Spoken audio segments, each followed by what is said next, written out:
Me too. Okay. Well, thank you everyone for coming to this workshop, which we're calling Create Your Roadmap for Digital Language Activism. My name is Eddie Àvila.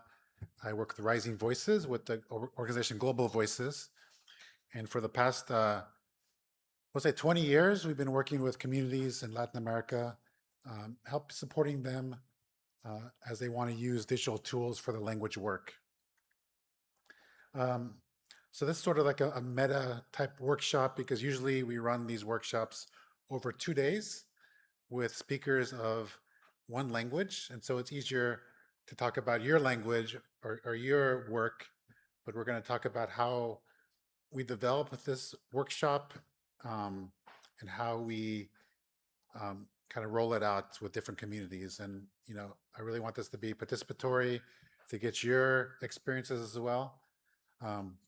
But just kind of going back 20 years, 2007, back when there were, I don't know if everyone remembers blogs. Blogs were those websites where you could publish that predated social media in a way.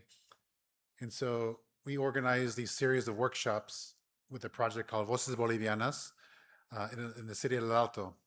Anyone know about El Alto, Bolivia?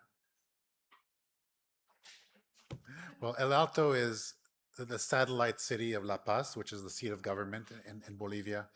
And it's a city about 95% Aymara migrants from the countryside. And, you know, back in 2007, most of what you saw online really came from one sector of society.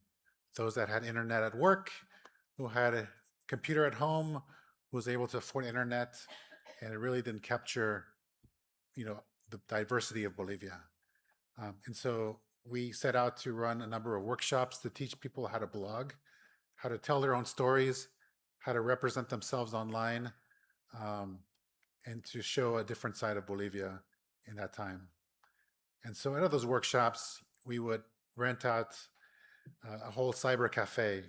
That's when, you know, you don't see them very often anymore, but back in the day, these were large spaces like a telecentro where you can rent out internet by the hour. And so we would rent out this whole cafe internet and invite students from the public university there to learn how to create their own blog. And at those workshops, we had one young student who came in and say, "Can I write my blog in Aymara?" And obviously the answer was yes, because this was their personal space. They can choose however they want to write. And I think that's when we saw the first blog in the Aymara language out of those workshops. And soon so she would write in Spanish and Aymara, but she would have her own space online. She could write whatever she wanted in whatever language she wanted. And I think that's really was the boom of the world of internet and digital activism in Bolivia in 2007, 2008, 2009. And out of that group, and in another story, we had another workshop in the city of Oruro, which is the place where they have the Carnival, if you've heard. And we had one man who opened up his own blog about his community called Ayubombo. And he would say he would put his town's name in Google, and what would come up would be, you know, geographic data, you know, government information about the region. But he started to write about his community, and soon after he would put the same town in Google, and his were one of the very first entries. And that was a really eye-opening moment for him and many other people who would see the power of, you know, representing themselves online on their own terms. And then out of those workshops, a group of the students would see how they could really promote Aymara on the web, and they would form their own community organization, their collective, to begin using every tool imaginable. They would start with Wikipedia, they would upload videos to YouTube, they started to localize software, they would use social media, they would have blogs, and they were really one of the pioneers of that time. And then also out of that group, some of the volunteers would start up a Global Voices Aymara site. So this is a Global Voices where we have news from all around the world and sites in 50 different languages, more or less. And people would choose to translate stories from around the world into their own language because they wanted to see information available in their language. Just by the way, we also have Global Voice in Catalan. The editor was here yesterday, and he's a young student. He's really excited about it, and it was really cool to meet him. I'd never met him before, but we also have Global Voice in Catalan. And so this is another way for individuals to choose pathways so that their language can be represented online.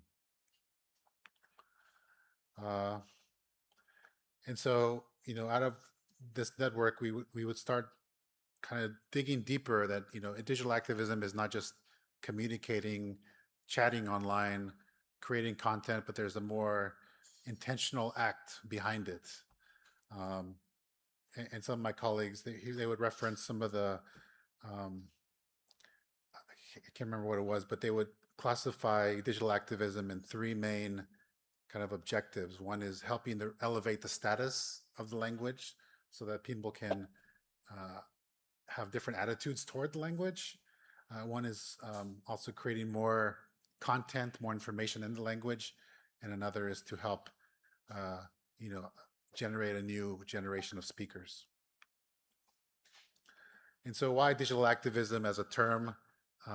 This came out from a conference we held back in 2014 in Oaxaca, Mexico, where we started to see more and more initiatives, digital initiatives in different languages, especially in Mexico. And so we wanted to create an open call for participation to invite people to come together, meet one another, share their stories, share their experiences. But my colleagues there in Mexico would say, why don't we call this digital activism for languages?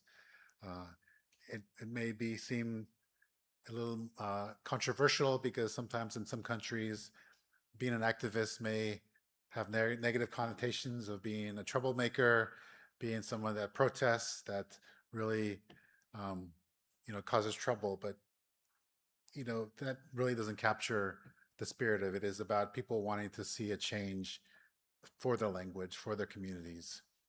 And I think some people may resist that term, but I think many more really embrace it. We've heard it over the last few days here about activists, language activists, not just digital, but all types of activism.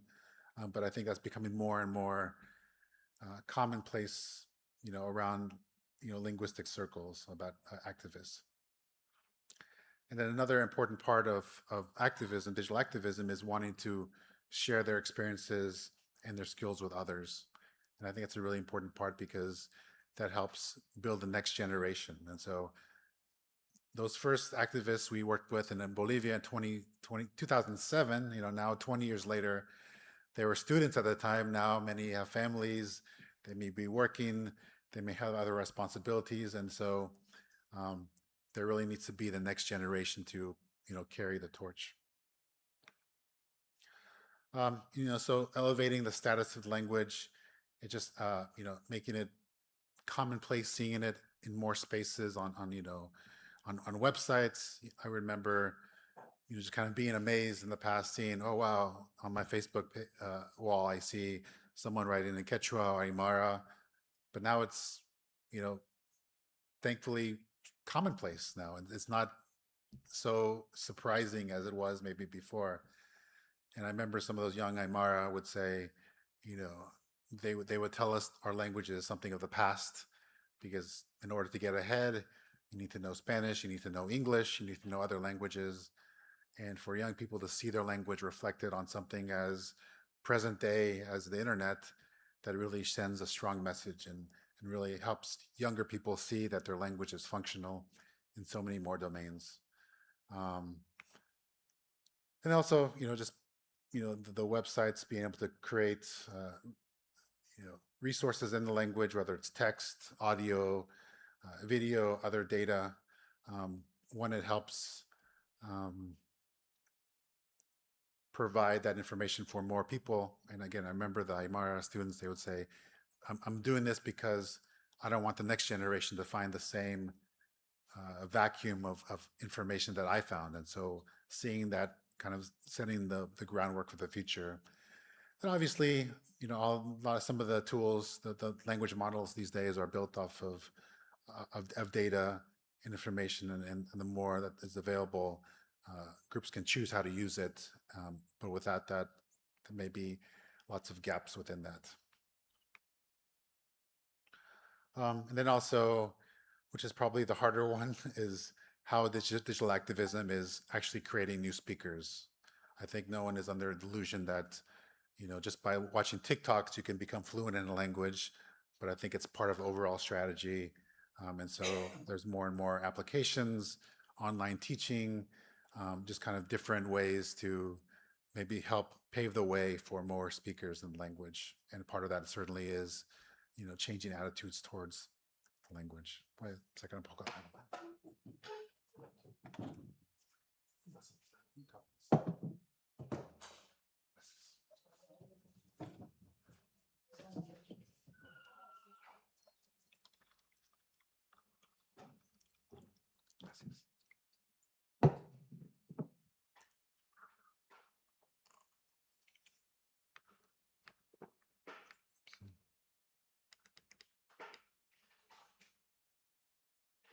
so up until that point,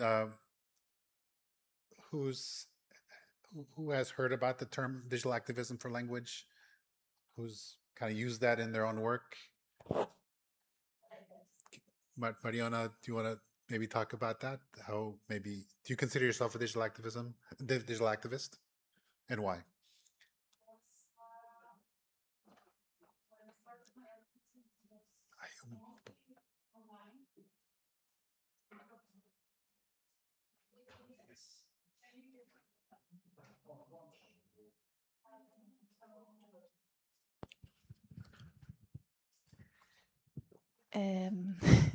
You caught me a little bit off guard with that, but yes, when I started my activism, it was mostly online because it was the only way for me to see what people in other languages were doing. And I'm talking about 10 years ago, like in Twitter, some activists were really active. In Instagram, not so much at that moment. Facebook as well. So I started following accounts and seeing that, like there were already established activists that had some thousands of followers, and that people were really valuing the way they were showcasing their language, their culture, like a window to cultures, to open different worlds. So yeah, that showed me that there were some influencers that grew naturally, people that maybe didn't want to do that, but out of doing it, people follow them more and more. And that got me into it for some time as well. And I more or less did the same. And I think each person finds their path of the style in which they want to share and what they want to share. I don't know if that was your question, but does anyone else want to share? And this is, I've known Mariana for many years online, and this is the first time we're meeting in person. Oh yeah, maybe mention the Eurodigital-Lang.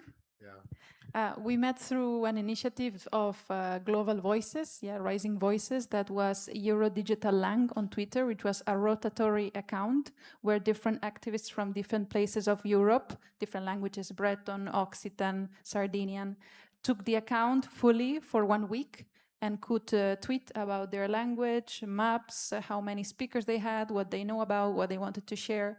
And so it was changing all the time. Also the name of the account and the language, the background, everything. And that was a really good initiative that had a lot of impact because it got many retweets, so people retweeting the information. And that's how we met, and it was really good. I could take the account for 1 week with Occitan. I don't know how many years ago was that, 2023? Yeah. And most minority languages in Europe got there at some point. There are very few that maybe didn't get there. It was a really good initiative. Yeah, thank you.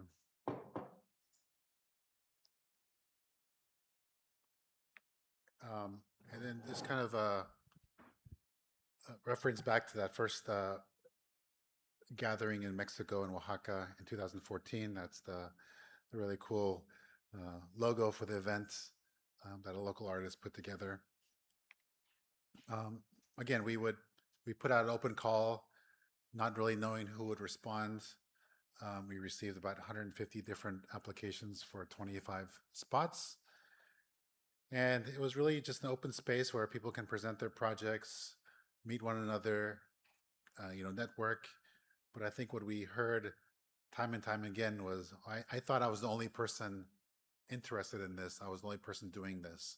And seeing others like them really was a great motivator.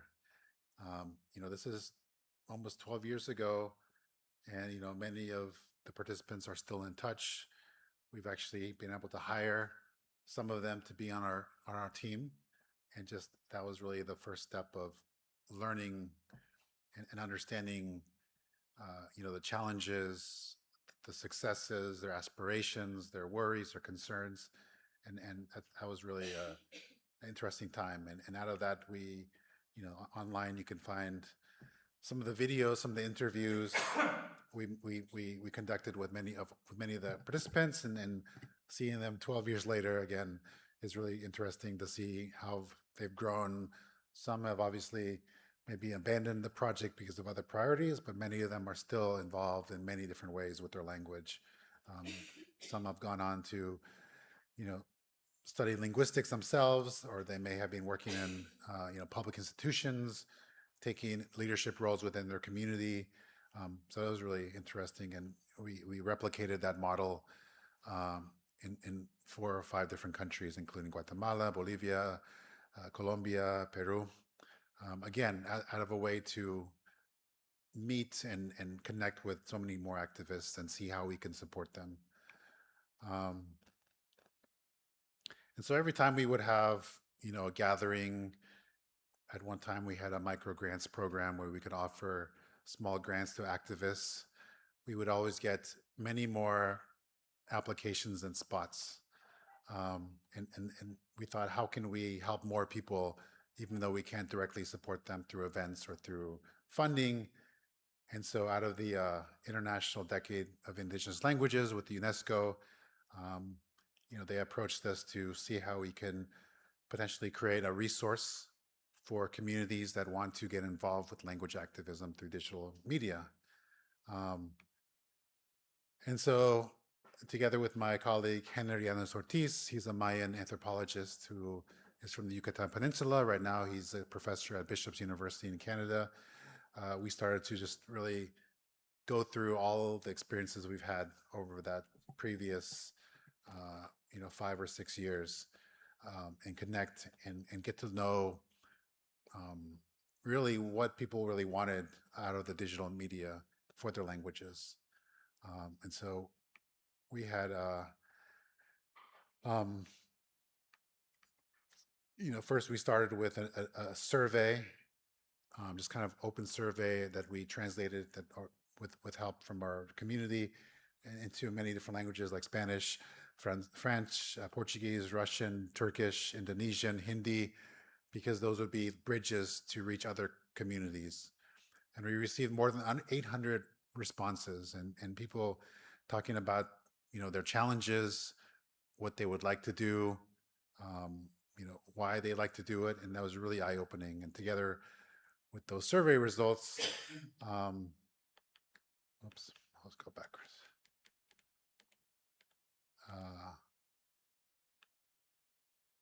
And then, contacting our networks, our existing allies, people working in the field, just to really hear about their needs and about their aspirations.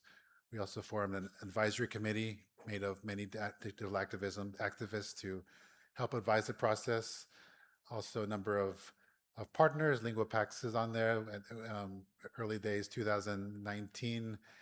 I think part of that was a specific survey where we heard from partner organizations also supporting individuals like that. And then also a research project we did back in 2016, kind of looking, 2016, yes. Again, with my colleague, Henry Llanos Ortiz, really looking at the early days of digital activism And all of that, try to synthesize and come up with a format. I mean, originally the project was called a toolkit, but I think to this day we feel like that is probably not the best name for it, because it really isn't about tools, but rather strategies, helping communities better understand what they'd like to see with their language. Because we know tools are always changing, and so if we would create something and say, oh, if you want to edit video, use this tool. If you want to, you know, create a podcast, use this tool, because every year, internet years, 1 year can be, like in dog years, it could be 10 years. So everything changes so fast. It's kind of a quick survey. Does anyone remember what this tool is with this logo? No, I do. Yes, Vine. So it's, did you use it?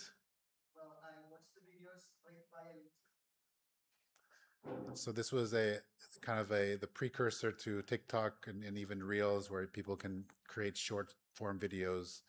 And I think it's no longer active. And so people who uploaded there may be lost unless they backed it up.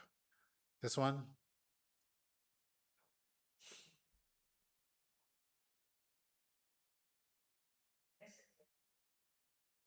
This is MySpace. So this was very, I mean, not that old, maybe 6 or 7 years ago, maybe.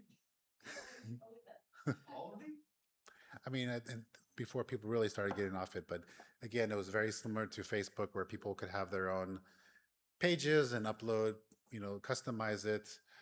A lot of bands used it to promote their work, but it was, again, like really connecting others with one another. Yes, Blogger. So this was a site that was called Blogger before it was purchased by Google and changed into Blogspot. This one, obviously the name is there, but you can imagine it's a video hosting platform called Blip TV. I mean, I uploaded videos there, and I looked recently, and the entire site is down. And so everything you may have uploaded there is no longer available. And so, again, this is just to really show that tools change overnight, not overnight, but very, very quickly. And so to really recommend communities use a particular tool, it can be very outdated. And so the way my colleague envisioned this resource is less on tools, but rather on approaches or strategies or tactics. And so it was divided into 8 different tactics, explaining how different communities are currently using digital media, digital platforms for the language work. And not saying that these are the only tactics, the only approaches, but rather kind of a starting point. Because, many communities, like I mentioned, Hakearu in Bolivia, they were on every single platform: YouTube, Facebook, Twitter, Wikipedia. And since many of activists are doing this as volunteers, they have limited resources, limited time. We've heard that many want to make sure that what they're doing matches, some of their goals with their work. If it's about creating a larger corpus in the language, obviously maybe TikTok may not be the right tool for them or the right strategy. But if they want to reach young people, like kids, maybe Wikipedia isn't the right way to go. And so it's a way of matching their objective that obviously they should set for themselves, but helping them with kind of ideas about strategies to get there. And so the first approach is what we call facilitate, facilitar. And basically this is to, create the conditions necessary for a language kit to to be used or to thrive online. So this goes everything from creating keyboards, which some languages need to be used online. Maybe it's also helping provide internet access, because many indigenous communities are in places where internet connectivity is very poor, maybe expensive, and so there are strategies that we've seen. So every strategy that we outline, we also provide a number of examples, some case studies on ways that people are addressing that tactic, that approach. For example, in Mexico and also Colombia, many communities are using community networks. And see, these are community administered, community created communications network, because in some places, it's not commercially viable for many companies to install internet or high-speed internet in those communities because there's not a market. It doesn't have so many paying customers, and so they're also sometimes waiting for this connection to take place. And so they're taking it into their own hands to create their own community networks. And once they're connected, then they could really use it for some of the other work. Other projects such as Rachel, it's a system to create intranets, and so they can create like a mesh network within a particular geographic area where people with a Bluetooth connection, they can access a database of information without having to be connected externally. That's something we're seeing in many different places. And as technology improves, the reach of those intranets can really grow, and there could be a mesh where it could extend. And there's one school in Mexico in Chiapas, which the system is housed at the school, and anyone can upload, whether it's books in the language, videos, songs, dictionaries, whatever they want, it can be uploaded to the database. And someone with the phone, as long as they're close enough, then they could access that and download to their phone. And so that's a really kind of a way to get around, maybe not having the wider internet, but that's sometimes following the trend in many other platforms where some of the bigger companies want their platform to be the internet. They want people to stay on their platform as long as possible because they don't want to, connect you to other places, because that means you're going off their platform. And so it sort of follows a similar philosophy where people can, stay within their community and access culturally relevant materials. And then there's also different organizations, groups that are working to create fonts in which their language can be used online. I think this is one case from India. So this document is about 100, 200 pages. And so there's lots of different case studies within that, and it's available in English and Spanish.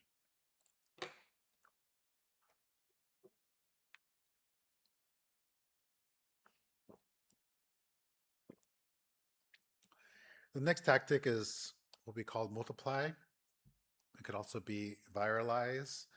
That was the original name for the tactic, but we got some really good feedback from some of our partners reminding us about history where many communities were decimated by viruses that outsiders brought in, and that can really cause remembrance about that historical tragedies. And so we listened and we changed it to multiply, and it still remains kind of the same concept. Is this is really about getting content and languages in front of as many people as possible, whether it's creating memes, creating videos, influencers. They all want their followers or their numbers to be as high as possible, because that means they're being seen by more people. Whether that translates to views by other language speakers or others that may really value that content, that's tough to tell. But sometimes TikTok especially, Mariana mentioned the Twitter account, that we have a rotating Twitter account, and now we're also experimenting with a rotating TikTok account for Latin America digital activists. And we're seeing many more comments in that account than we probably saw on Twitter. And so that's one way to see who's reading it, who's seeing the videos, because this is a way to kind of get the information in front of more people as possible. And so a couple of the projects that we highlight in the resource, Crea El Teu, which is a project in Chile, working the Mapudungun language. It's a really fascinating project. It's a school teacher, a Mapuche school teacher in southern Chile, who partners with a illustrator, a non-Mapuche illustrator in Santiago. And together they create educational materials in the Mapudungun language. For example, they create emoticons that are more culturally relevant in the language. And all of this is available for free to download, because Victor Karilaf, which is the person who is the school teacher, he also says, recognize that there's not very much materials, educational materials that are provided to teachers. And so that's one way to kind of give back and provide that service. Then also Quechua Memes, it's another project in Peru, where, as you could probably imagine from the name, it's basically creating memes in Quechua, and some of it's humorous, some of it's reflective, some of it's serious, but again, it's another way to see the language in other formats. And then this other project, the third project, is called Speak Gwich'in to Me, which is a project in Canada. It's created by a young woman named JC, who again, using that hashtag, creates all sorts of publications in the language and encourages others to create similar content, but with the same hashtag. The next one is normalizar.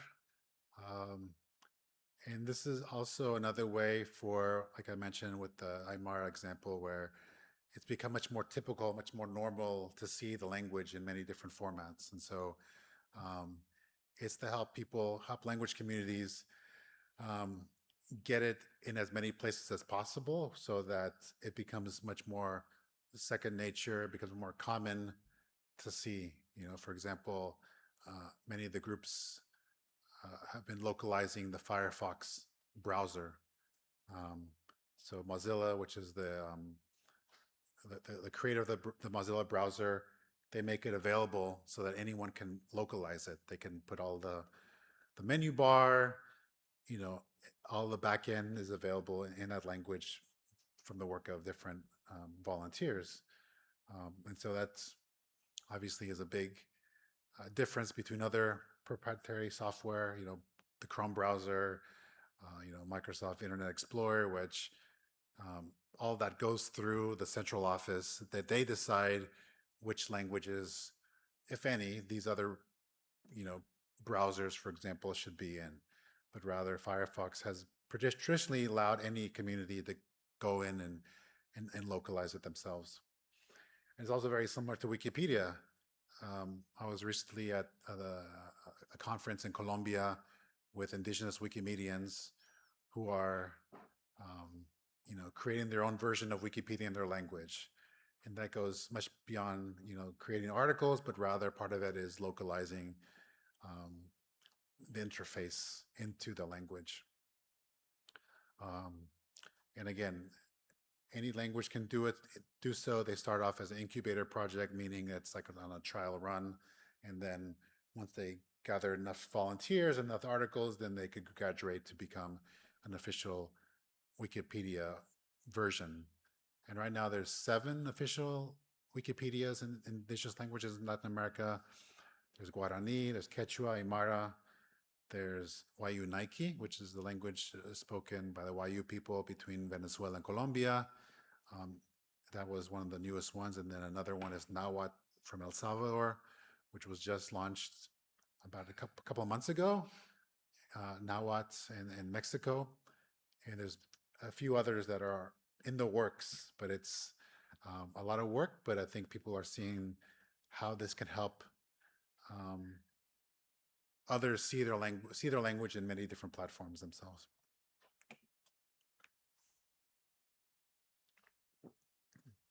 So I mentioned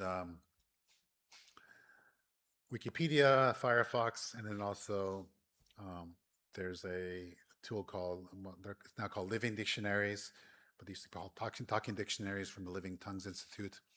And they also help any community that wants to use their platform to create their own dictionary.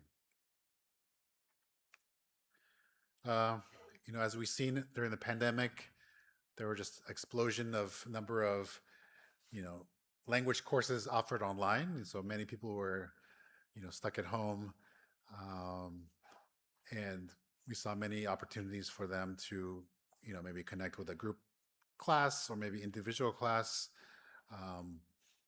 And, that's really one of the ways that ties back into sort of the acquisition dimension of digital activism, of helping to create new speakers. Again, probably someone's not going to be fluent after spending, a 6-week course in a language, but rather it's part of an overall maybe learning strategy. A few projects that we highlighted in the resource, Wayunaiki para el Mundo, which is a really interesting project, which I don't think it's active anymore, but basically it involves a YU professor in Colombia who connects with his student who is living, I think, here in Spain, I think here in Barcelona even, and they would record the lessons and put it up on YouTube so that not only the student is learning, but rather anyone else can watch, obviously not in real time, but it was a really kind of interesting, and they made it humorous, and it was kind of a more personal look at kind of how people are using, the digital element to teach. And then, obviously there's apps that can help you learn maybe vocabulary or learn some greetings, but it's all part of that tactic of educating. Recovering, a lot of this is related to documentation, perhaps digitalization of language materials, and also deciding on how those materials are made available. There's another tactic related to that, but it's really about leveraging these technologies to, bring back some of the material back into the hands of the community, and then deciding how they want to be used. And so everything from documentation to, digitizing archives, all of that is related here.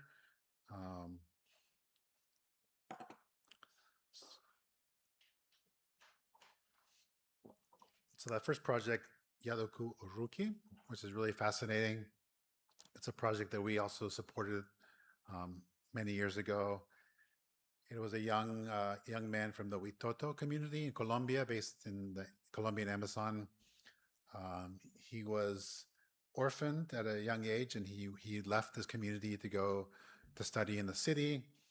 And then when he became older, he would return to the community, and he found a box of cassettes of, and they were interviews with his late father, with a linguist who would come in and interview his father, and stories, songs. It was a kind of a rich material there, and so he really wanted to honor his father and digitize that information. But then lots of conversations started to take place around that, whether that material belonged to his father and then by default all his brothers and sisters, and whether they need to all agree on whether that information could be uploaded to the internet. Did it belong to the linguist who, bought the equipment, went to the community? Did it belong to the community itself because they were about traditions of the community? I think it wasn't necessarily resolved, and he went ahead and uploaded some of the material himself, and you could see in some of the comments on Facebook, for example, this belongs to all of us. You need to consult with us. And it was kind of just, obviously we didn't get involved with that, but we saw that take place and we advised him, we helped them. But in the end, it was his decision. And he did get some buy-in from the community from that. But it was a kind of interesting case on how people are facing those questions. And probably my favorite one of all of these is Imagine. And so this is how activists are finding new formats, new ways to represent or to use our language. This is everything from music, hip hop, animation. Some are dubbing, popular TV shows in the language. Some of them are really quite good. I mean, people, it's not simply just talking over something, but rather having to act it out and really put emphasis on some words. And that's it's been really kind of cool to see. Comics. And so this is really one that really, as you can imagine, captures the imagination of many people because they see their language in different light. And so a couple examples, I think Joseph probably recognizes Yasmin, a singer who also from the Yucatan Peninsula, who often teams up with hip hop artists in Maya. And then the comic book from Indonesia. There's some different books that people have produced there.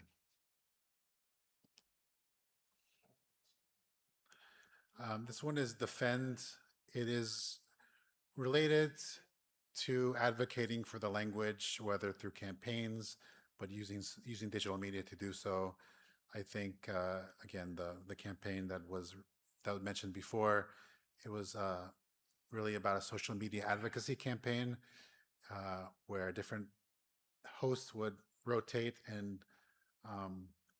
take the account and really talk about the importance of revitalizing the language. It wasn't necessarily for other speakers of the language, but rather an awareness campaign, talking about rights, talking about linguistic justice. And so there's a number of campaigns that do so. And there's one that isn't here that we saw in Mexico where they would state todas las lenguas son iguales, all the languages are the same, whether it's a language that has 10 million speakers or one that has 5 speakers. And so it's really a way to position that narrative that all languages should be treated the same. And then protecting, this is about once the information is online or in digital format, what are the protocols that could be put in place to protect and to help return back to the community where they have access to it. They have, autonomy in deciding how and where they should be used.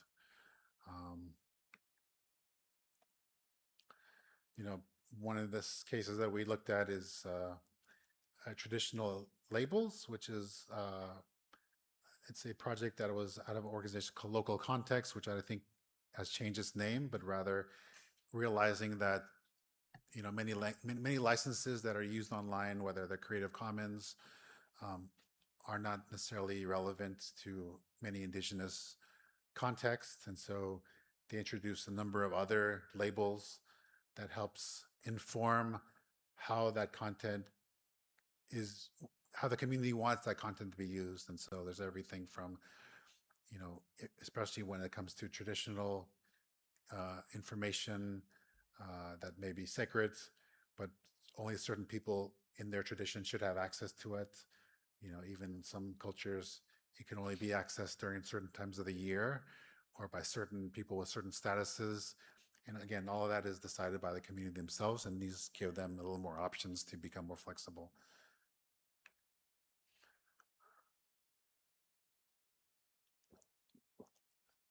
So all that is in this 193-page document, and it can be downloaded as a PDF. And we've always recognized that maybe this isn't always accessible to many people. And so back in 2020, we started to experiment with a number of formats where we can help share this information with more people. During the pandemic, we would run a number of presentations or workshops online. We had some in West Africa, Southern Africa, in India, in Oceania, South America, Central America. But then also we understood the limitations sometimes of virtual courses. And I think, at the beginning of the pandemic, it may seem very novel, but then now, I think people are so used to online events that they may have it in their background, or if they may be, just listening in, that's not necessarily participatory, but definitely this workshop is made to be participatory. And so we will find that maybe the virtual isn't the ideal way to run these workshops and to explore a physical space. And so we started to experiment a couple of years ago with running in-person workshops with different partners. In this case, we worked with a lot of Wikimedia partners in Ghana, in Nigeria, India, Indonesia, in Ireland. And it was really about a workshop so that they could build their own roadmap. Again, we didn't set this out to become a recipe saying you need to follow this step by step, use these tools, but rather provide an overview of how these tools could be used or how these platforms could be used. And in the end, each content would be very specific, because based off their context, based off of, their objectives about what they wanted to change with their language. And so out of this, each person there would create their own personal roadmap. Oops.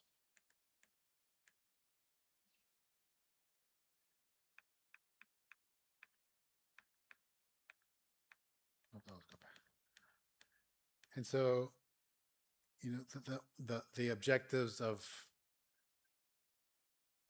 this workshop is really to support speakers of indigenous languages, but also a much broader definition, minoritized, endangered languages. I think anyone that really identifies with this, it's open. And this roadmap incorporates all those different reflections on, what the change they'd like to see, whether it's one of the three that we mentioned with status, corpus, or maybe acquisition of or creation of new speakers, but also not limited to them, but rather each person defines what it is they'd like to articulate, what the change they want to see. And then using some of the tactics, approaches as guides, like this is something I see relevant to my case, maybe adopting some of the, projects, elements that they've seen in the toolkit. Then also, once they complete the roadmap, to connect them with others. And so the partnership with Wikimedia was natural, where the ideas from this workshop, maybe they can become more motivated to work with their language or get involved. And then they can naturally connect with a group, local group, that can help support them and not do this on their own. And so I'm going to kind of run through some of the different elements we have for the workshop. And again, we're not doing the whole full workshop because it's 2 days, and it's sometimes based around someone that comes specifically for that objective. But I think, a really important part of this is when we market, when we share the open call for this workshop, we say that, this is so that you can reflect and create your own strategy for your language work. And we're not going to be teaching you how to create a video. We're not going to be teaching you how to create your own blog. And even with that, people come in with that idea, like, okay, I want to learn how to do this right now. But I think what we've learned along the way is it's really important that people understand why they want to do this and whether this is really the right strategy for them based off what they want to do. Because um, I think people may feel like I mentioned in the short panel, the narrative about um, your language should be on these platforms or else you're going to be left behind. And so I think even though a lot of our work is around digital, I think we really respect that. We respect or recognize that there are groups that maybe think this isn't the right time for our group, our community to get online because there's so many other things we should be doing or we could be doing.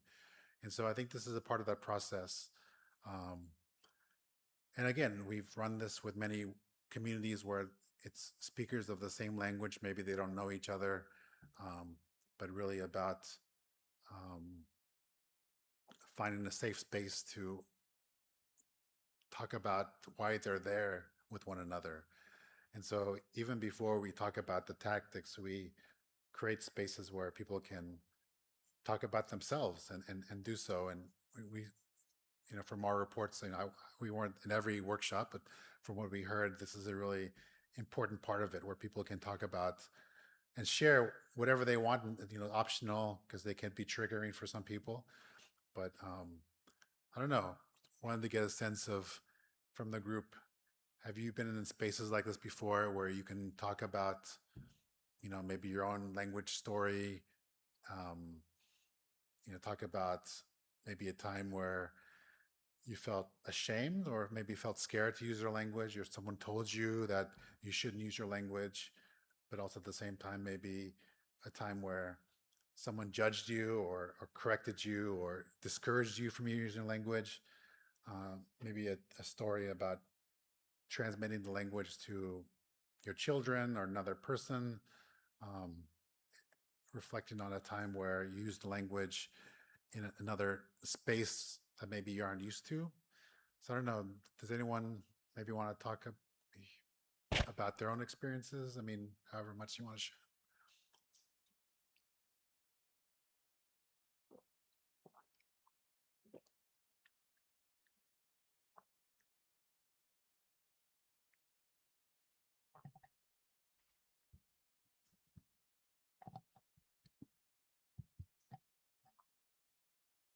Just a point. So, is it necessary to be a native speaker of the language to be an activist for the language? I think if people self-identify, I mean, it's not for us to say that. I think again, it's hard for us to say you're an activist and you're not. Or I mean, I think we're past that in terms of because we've seen many cases where for example, in Guarani, for example, in Paraguay, many of the speakers of Guarani aren't ethnic Guaranis, but they still are very much a promoter of the language as a native person would be. Many of the people who are doing Wikipedia in Nahuatl in El Salvador, they're second learners, that they're native speakers, that they may not even have roots in Nahuatl. Um, and so I don't know. Do you have a thought? Do you have a thought? All of these reflections have to do with very personal experiences with language. So maybe not all of them would be relevant for all. Mm-hmm. Yeah, that's a good point. I think I don't know if we've run a workshop for a place where maybe um, the participant wasn't a native speaker, so I'm not sure if seeing the open call would discourage them from signing up, thinking that I'm not a native speaker, this isn't for me. But I don't know. I think, but yeah, they are very personal, very maybe they wouldn't have the same experiences, but I think generally what we've seen is people are accepting of people that want to learn the language and do so with respect. I mean, I was really, I don't know, just here and also in the Welsh context of seeing many immigrants pick up the language and being advocates for the language, respecting the language, understanding the importance. And I think from what I see is people respect that, and I don't know, is that the case here in Catalan? Yeah, I think it's usually activists are usually the main language because they want to project. That's true, but when you get involved in one of these communities in multilingual city like Barcelona or in a small community, and you learn the language and you really get involved with the community. Sometimes you are even more activist than the Jaime, for example, Yeah. who works for Linguapax. He's from Extremadura. Maybe 3 years ago, didn't know anything about Catalan. Now he's a Spanish Catalan speaker and a super activist. Yes. Mm. And one of the guys yesterday in the round table that came from Copenhagen many years ago, but now he's teaching Catalan Yeah. or participating in this conversation with newcomers, promoting the Catalan language and the use of the Catalan language in this context. So, yeah, of course, they can become. I would say that there are many activists that are not native speakers. So these reflections can be useful to arouse the self-esteem of speakers, but not necessarily related to what an activist, because the activist has a particular mindset. Yeah, I mean, yeah, sí. Bueno, profe, agradecerle por el espacio, si todos me entiendan, pero el tema de las comunicaciones, la tecnología, y en ese punto que nos centramos, leo como que está en las reflexiones, ¿no? Y hay un sentir y el miedo que nosotros, como pueblos indígenas, como pueblo NASA, nos sentimos inferiores de ser esas personas allá en la zona rural, al que está acá en la zona urbana. Y desde mi experiencia, leo todas las reflexiones y tengo un relato grande de cómo vine escalando, puedo decir yo, y que hoy me permita estar aquí, de escuchar de ustedes ese conocimiento, esa lucha de existir, pero ese pensamiento de seguir siendo nosotros, quienes somos. Porque muchas veces, al no estar en este espacio y de nosotros poder hablar, con ese miedo a veces, con ese miedo porque de pronto lo que yo voy a decir no se entienda o no se reconozca, porque mucho más allá es eso que lo que uno ve como persona en este ejercicio. Y cuando uno siente de que de lo que yo estoy diciendo es también reconocida, ese valor me llena de alegría de quién soy yo, más allá de poder ser otra persona. Y más cuando uno ha crecido o ha nacido en un contexto donde familiarmente la vivencia y la práctica en su lengua es un conocimiento diferente. Pero si yo me relaciono con otros contextos, yo puedo también tener otra mirada y ahí es lo que hemos venido luchando en el contexto educativo de que orientar a nuestras familias, de decirle que su semilla, si aprende 1, 2 o más idiomas, él es el que tiene ese conocimiento. Pero el padre siente que si solamente le enseñamos de lo que somos nosotros y piensa que solamente le vamos a enseñar lo que somos nosotros. No, nosotros estamos diciendo que tenemos que armonizar de que el niño, el joven, la semilla, donde esté, con quien esté, sin perder su raíz, pero también tiene otros conocimientos, él es el que va a sentir que tiene toda esa sabiduría y conocimiento. Puede hablar puede hablar de su raíz y también puede responder a otras realidades que son que hay en la comunidad o en el territorio, en la sociedad. Entonces, yo aquí viendo, una de las reflexiones que está aquí es ese miedo que uno tiene y no poder responder y decir cómo yo me puedo mover y relacionarme con el mundo, pero también puedo mostrar de dónde vengo. Y esa es la fuerza que uno le da.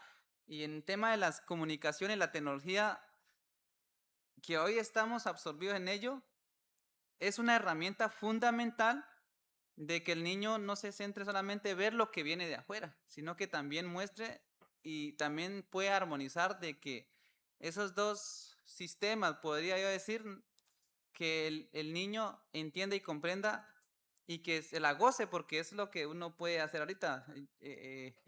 Como experiencia, me decían a mí, un referente, una persona que habla la lengua, vive en la lengua, sabe su cultura, practica su espiritualidad, pero maneja también la tecnología. Y estamos a eso también a hacerlo. Pero a veces siente que como que no, que usted el NASA no puede hacer esto. No, el hablante de la lengua NASA o cualquier lengua, también tiene, su conocimiento está a eso de poder lograrlo. Pero eso ya sería como en sí ponerlo que nosotros veamos dentro de lo que estamos haciendo, que todo el contexto, lo que nos rodea, llevémoslo a ese conocimiento y cognitivamente la semillita tiene para aprenderlo. Y no podemos pensar los padres que no va a poder, porque es lo que los padres están diciendo ahorita.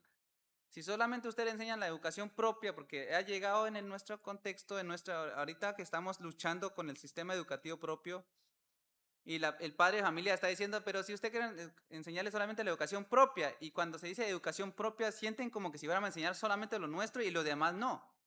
Es que es universal, es lo que le estamos diciendo, pero no todos han entendido y es la lucha que estamos haciendo. Y profe, pues mi aporte a relación a ello. Bye. Gracias.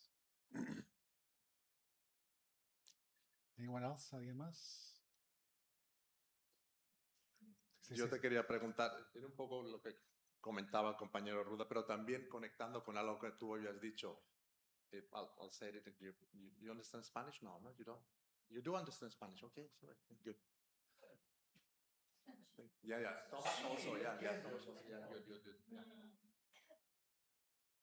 Something you said about the right path, ¿no? Whether there is, it is the right path, the digital domain, ¿no? Si él no, le contaba que lo que ha dicho, ¿no? Eddie, de alguna comunidad que justamente no ve este ámbito específico, ¿no? De lo digital como un camino estratégico propio o estratégico o primordial o, ¿no? O prioritario, esa es la palabra, ¿no? Prioritario para la revitalización, ¿no? Y quería preguntarte cuál es tu experiencia, o sea, qué argumentos te daban esas comunidades justamente para decir, nosotros no, aunque quizá venga luego con los challenges, ¿no? Quizá con que vas a presentar alguna diapositiva más adelante, pero si nos puedes avanzar un poco, ¿qué argumentos tienen estas comunidades para decir, no queremos ese camino, ¿no? O este camino no es para nosotros, ¿no? Voy a seguir en inglés. I think we haven't seen many of those examples yet, or I think people generally, this is still pretty good, but rather, but we're seeing that change where they want to pause and wait and see, and see what are the terms under that. But I think more and more is with AI. I think that's more of a topic than it was with maybe social media, which has its own problems as well, the data and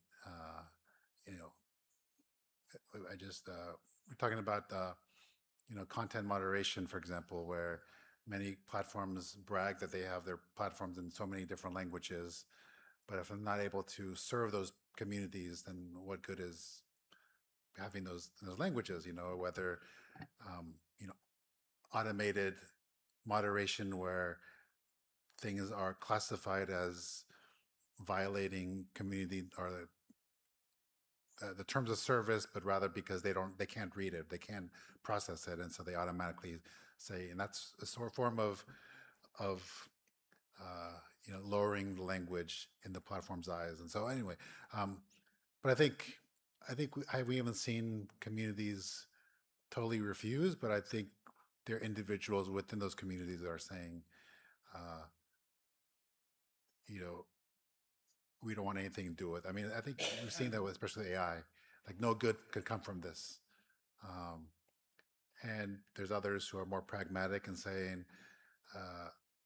we understand that there's risks, there's harms, but what can we do? Our language is in trouble. We need to grab onto anything we can.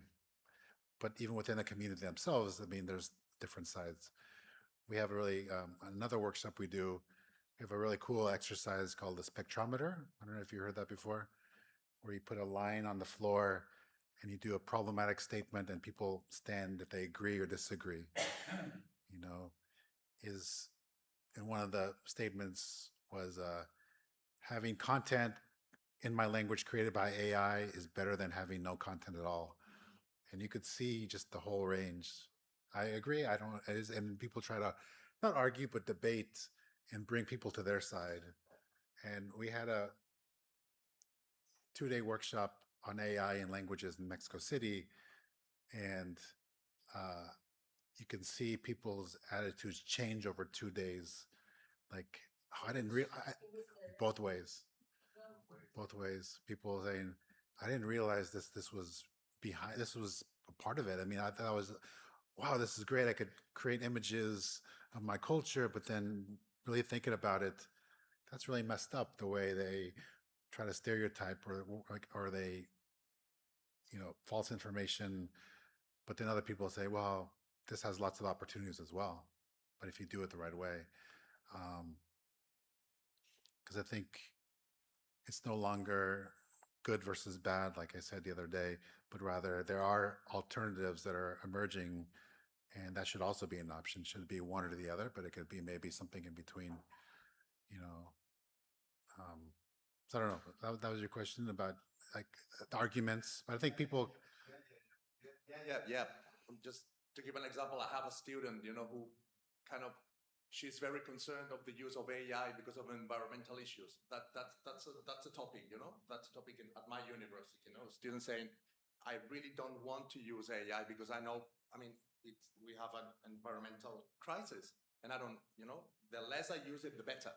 Mhm. So, but of course, that's a completely different context now, but yeah, ethical issues also, data sovereignty. But then the big language users will burn out the planet before the small language users can get it. And there's a movement called frugal AI. I don't know if you heard that. It's frugal. Frugal. And it's sort of recognizing all those things, but trying to mitigate as much as possible, or using lots of resourcefulness. I mean, there are lots of communities now in Mexico, Zapotec, especially, where they're creating their own models, but it's all based locally on their computer. It's not connected to the cloud. They control everything. They decide what data is being used. And is that better than nothing? Is that better than the full models? I mean, no one's decided, but it's really interesting to see that it's alternatives out there. The Maori, for example, Tekiku. There's an organization in North America called FLAIR, First Languages. And when we ran those workshops in Mexico, we invited indigenous developers to run those. And that was really, really powerful. Not only they have the technical expertise, but they understand some of those considerations instead of something, I don't know. I think that was really kind of interesting to see this peer model. So I mean, all of that is, again, not necessarily, it's related to this. When we run those workshops, come to this workshop. It's a forum on AI and indigenous languages. people think we're going to teach them which tool they could use to create their own content. And we've had to be really, really specific. We're not going to teach you how to,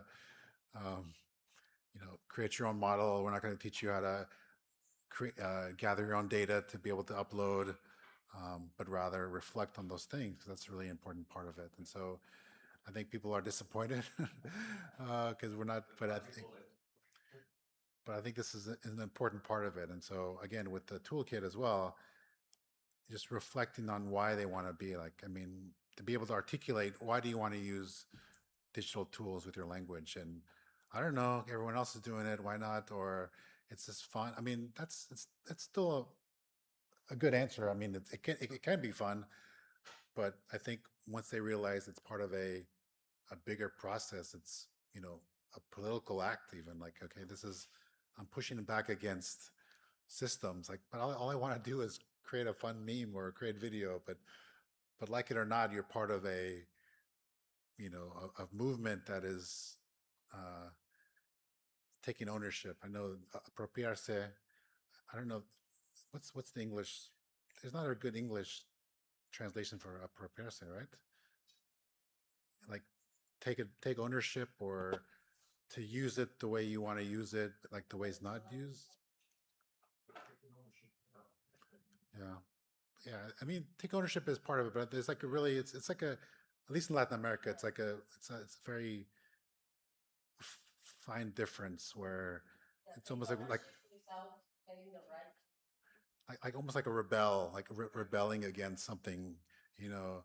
Mark Zuckerman didn't create Facebook so that you can, create your own put your language on it, but rather it's a bigger thing. But I'm going to use it the way I see it, and that's sort of, I think, the spirit of activism is doing that your own way and finding other ways. But then now there's more choices to, people have tried to create their own Facebook. I don't know if you remember Diaspora. It was a site that they would say this is the alternative to Facebook, open source. They didn't sell your data. And it was like a huge movement at the time, oh yeah, let's sign up for that. But then it didn't take off, obviously, because the powers that be is really powerful. And so, but I think perhaps, with AI, maybe that's an opportunity that maybe didn't happen with social media, where people can really show an alternative. I think it's hard to do a Facebook within your own computer and not having to be connected to the cloud, because that's part of the trick, is to be connected with others. But I don't know. I think people are seeing that you can create your own. There's a site called GPT for All. I don't know if you've heard that. It's a platform where you can create your own chatbot locally. You can decide what information you feed it, how you control it, and it's really, really cool. And I've seen lots of communities using that these days.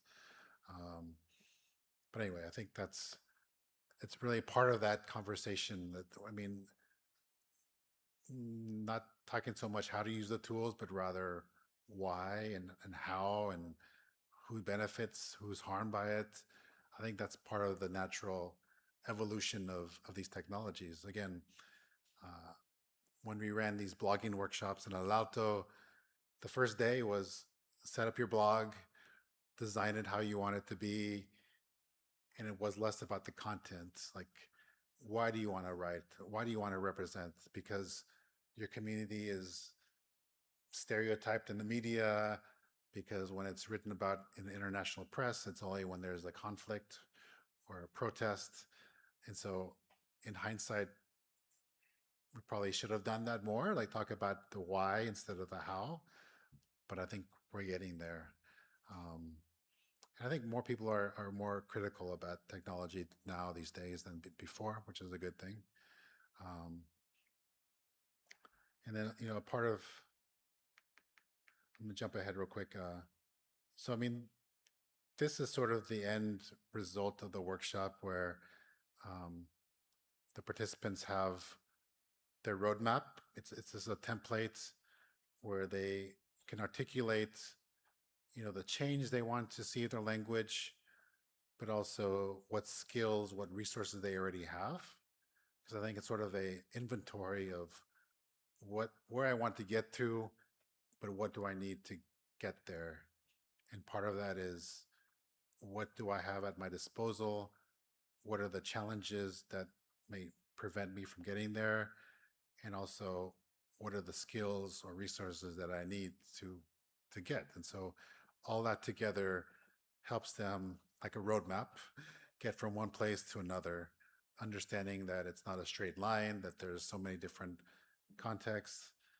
And when we do it in person, this is sort of kind of the more creative part of it, where they come away with something like a kind of a plan, so everything from what resources they have, not just financial resources, but I know how to edit a video, or I know how to edit an audio, or whatever, but that's part of something that they already have. And then what do they need? And that's something we try to do at the end, is once we understand their needs, try to match them up with others that can maybe help them.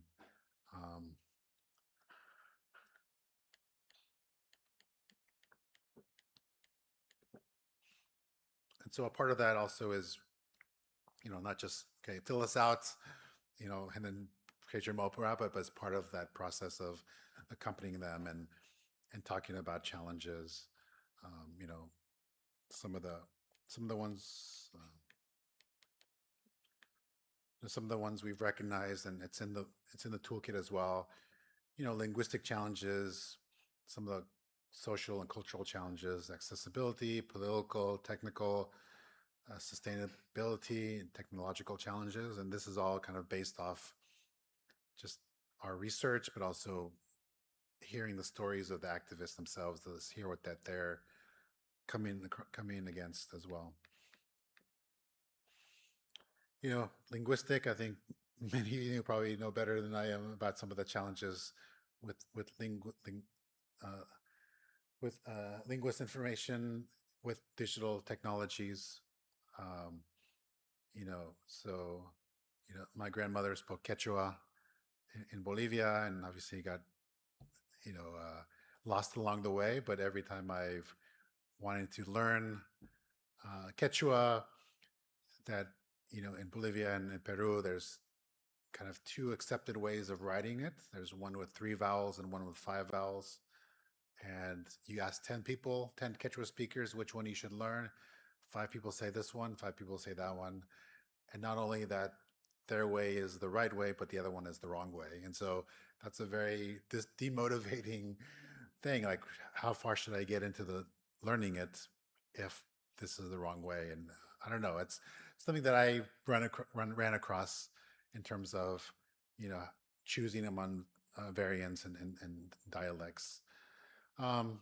We've also, again, this is along the spectrum as well. People are very pragmatic, or people are very, principled in their stances.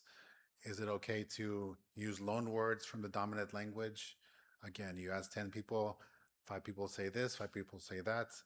And that's a challenge that many activists run against, that it confuses them and may be demotivating. And so that's just kind of one of the challenges we've seen in terms of, is there any other challenges with language and technology similar that you could think of, that you run across? Well, I was going to ask, since a big part of the effort, rising voices are social networks, and they have changed so much, as you pointed out. So like 10 years ago, they were more text-based, and now they are more video-based in the image, the audio. So from this perspective, probably it's easier now to incorporate new languages, because you don't even need to write them. I don't know if you have some observations about that. Is how much more multilingual is now the social internet? No, I think, videos where you don't have to worry about 3 vowels or 5 vowels. That really opens up a lot of possibilities. And I think, I resisted for many, many years of opening up a TikTok account because I didn't want one more thing on my phone and the time, but recognize that there's so much happening there. And it's amazing just how many more people are using their language in TikTok than ever before. And, the account that was mentioned here about Twitter, a lot of that was written. You had to write a tweet, you had to write a couple sentences, even though a lot of people did write in Spanish as advocacy, but many others wrote in the language as a way to show that. But now with TikTok, you could just talk, and it's very much more accessible. But I think that part about loan words and mixing, do you aim for everything to be in the language, or do you aim for it the way people actually talk in daily life? And what do you do? Because I remember like hearing the radio in Cochabamba, like there's a Quechua radio station, and I would try to listen in and see how much I could pick up. And then they would use a lot of Spanish words for words that don't exist in Quechua. And it gave you a false sense of like, oh, wow, I'm understanding more than I really think. But I was just kind of picking up on the context from the Spanish words. Okay, this is sort of what they're talking about. But anyway, it's kind of interesting to see those. It can be, especially in Quechua, battles to the death, which way is correct. But I think generally within younger populations, it's like, no, why are we getting involved with this? We all want the same thing. Let's figure out a way to accommodate everyone. And, if you want to use, new terminology, you can. If you want to use Spanish, you can. Let's just, because we're at an urgent phase. So anyway, that's something we're seeing as well. Accessibility is another challenge in terms of connectivity, not just in the infrastructure, but also costs. I was just looking at a graphic the other day in terms of, breaking down how much a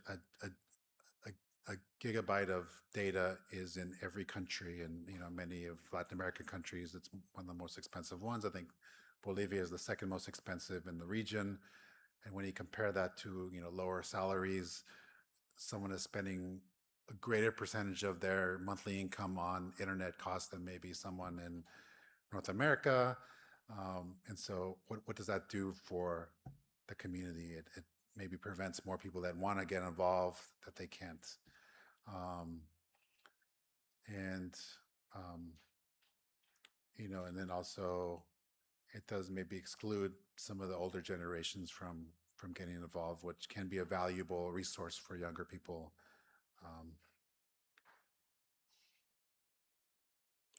And also related again with economics, sometimes being able to afford mobile phones or models that are more up to date or can accommodate certain tools with keyboards, for example, that can be a challenge that some face. Technological. I think different levels of understanding of how these technologies work. I think also with some of the models, around AI, I think we're seeing many more activists that have no background in programming are able to produce some of these models, especially around some of those platforms like GPT for all. And so I think that's becoming less of a challenge than maybe before, that the barrier to entry is less than before, but I think that's still kind of something we're seeing. And then also the social and cultural, again, related back to the reflections, just sometimes the discrimination, racism, especially for activists, women, they face sometimes double, not only the sexist comments or trolling, but also, discriminative comments, and that can be very demotivating for many people.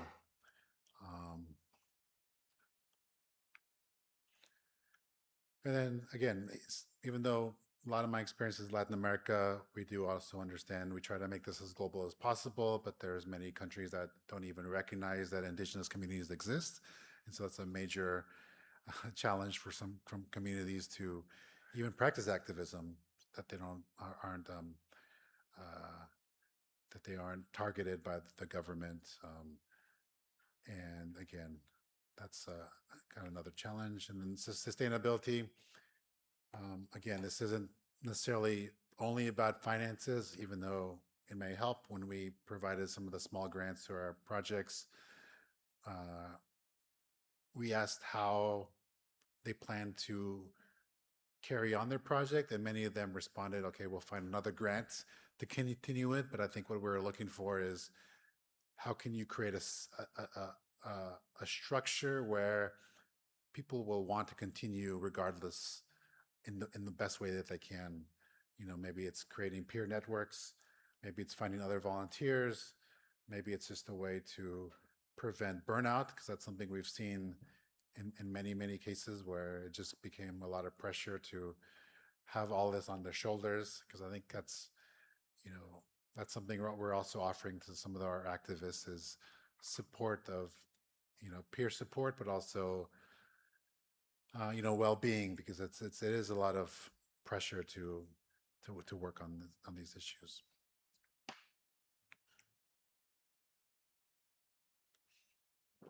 And then going back to what resources or skills they currently have, it's just a way to do an inventory of what they're able to access for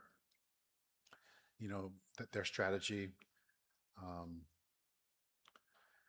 then it's basically 2 days of a lot of reflection, a lot of group conversations, and we do see people come from this motivated and inspired to do something. I think part of it is finding like-minded people and having it in a physical space. I think we didn't have the same kind of results when we did it virtually, for many reasons that we know, because of the dynamics. But then once they finish their plan, we try to match them up with organizations, or like what skills or resources would you like to still pursue. And nowadays there's lots of tutorials online, there's workshops every once in a while that offer podcasting, and so just kind of helping them access those resources, those opportunities, so that they can start working towards kind of what they want to see.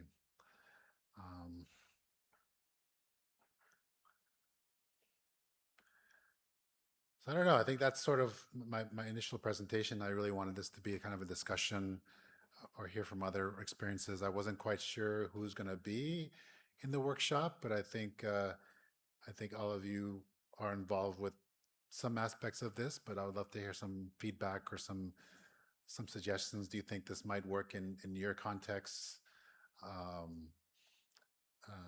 I don't know. I definitely wanted this to be open and conversations. Any general thoughts?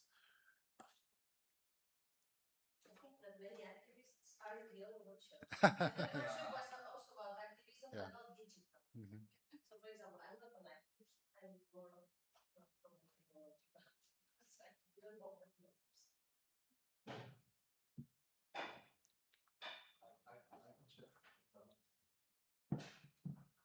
I can share something, but I'll pass on. I don't want to talk all the time, but sharing something that I was talking to Didier Chan, Yucatec Maya activist.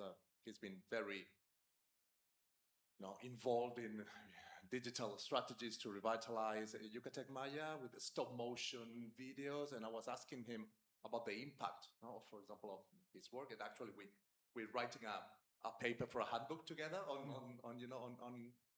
what he was doing.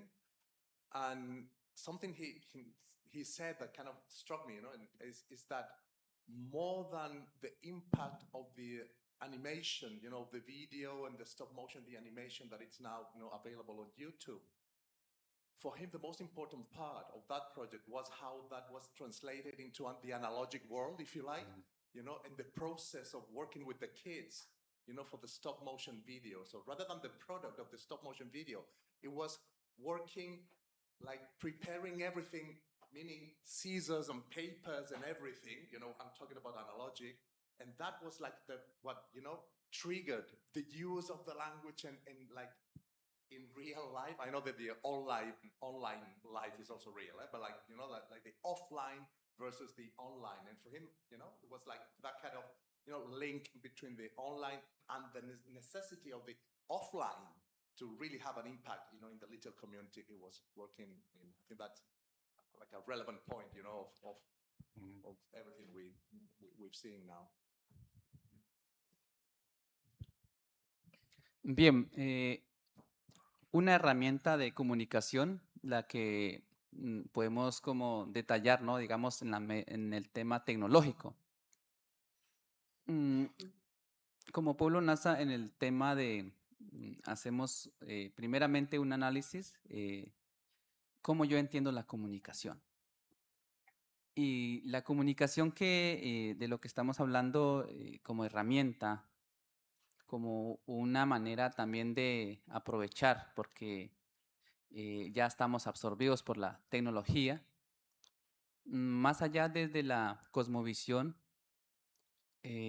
siempre buscamos al joven, a la semilla, de que entienda qué es la comunicación y para qué la comunicación, pero desde nuestra cultura hay otra forma de comunicación. Y esa comunicación es lo que queremos enraizar nuevamente, digamos, revitalizarla, porque nosotros cuando hablamos una lengua tenemos una comunicación propia. Esta comunicación propia no se puede reflejar aquí desde la tecnología, porque sabemos de que la comunicación cultural es como yo interpreto la manifestación natural desde el cosmos, desde la espiritualidad. Va desde el sentir, pensar y vivir. Yo siento, pienso y lo vivo. Y esa comunicación, bajarlo a que hoy un joven hablante de una lengua debe tenerlo claro. Porque si no nos vamos más allá de solamente entender la comunicación a una herramienta tecnológica. Y es el vacío más grande que estamos nosotros desconectándonos. Y desde ese espacio, sí, nosotros estamos también apostándole a que la comunicación tecnológica como herramienta de la revitalización nos lleve a encontrar a que nos preparemos, porque más allá de entender y comprender la comunicación de lo que hoy tenemos, digamos, de las herramientas tecnológicas, no nos pueden de que nos lleve a que es solamente la comunicación, es hablar de la tecnología y ya. Y ese es el reto más grande de lo que estamos absorbidos y que el joven, la semilla en nuestro territorio, debe de entender qué es la comunicación propia, desde la comunicación natural. Cuando usted sueña, cuando usted ve, cuando usted siente, puede ser despierto o dormido, hay una comunicación. Y esa comunicación te ayuda también a decir qué es bueno y qué es malo. Y eso sí, pues, como experiencia, podría solamente dejarlo aquí como para ustedes que están escuchándome, es lo que hacemos. Digamos que como pueblo NASA es poder que estos dos conocimientos queden impregnados en nuestras semillas, sabiendo del sentir, pensar y vivir la comunicación. Bye. Gracias.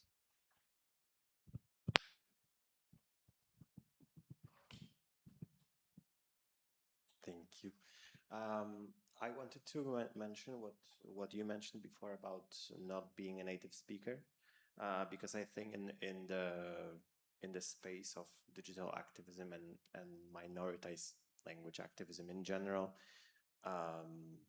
there is not so much space for people who are not native speakers. Also because of their own, maybe the feeling of, you know, an imposter syndrome. If I'm not a native speaker, what do I even do here, right? Like, why should people actually, you know, listen to me, or like, why should people react to what I'm doing, right?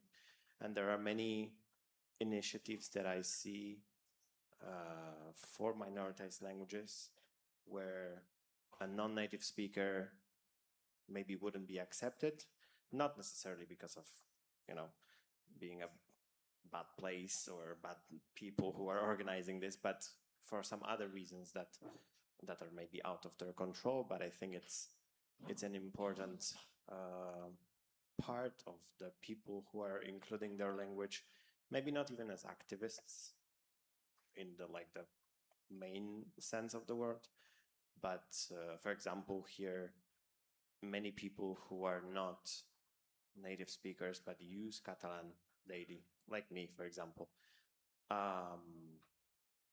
These are the people that just by doing that, just by using the language, are also doing some kind of activist job. And so I think there is not enough space or not enough maybe voice given to this part of the, you know, of the speakers. Also in places like this one, for example, here obviously yes, but there are many other conferences or other initiatives where this doesn't really exist. So but also the imposter syndrome then of, you know, I don't know if you in your workshops, for example, if you had people who would be like, yeah, I would maybe join, but like maybe my language skills are not good enough, or, you know, I don't feel like I should be representing or creating something for the community because of my language skills. So yeah.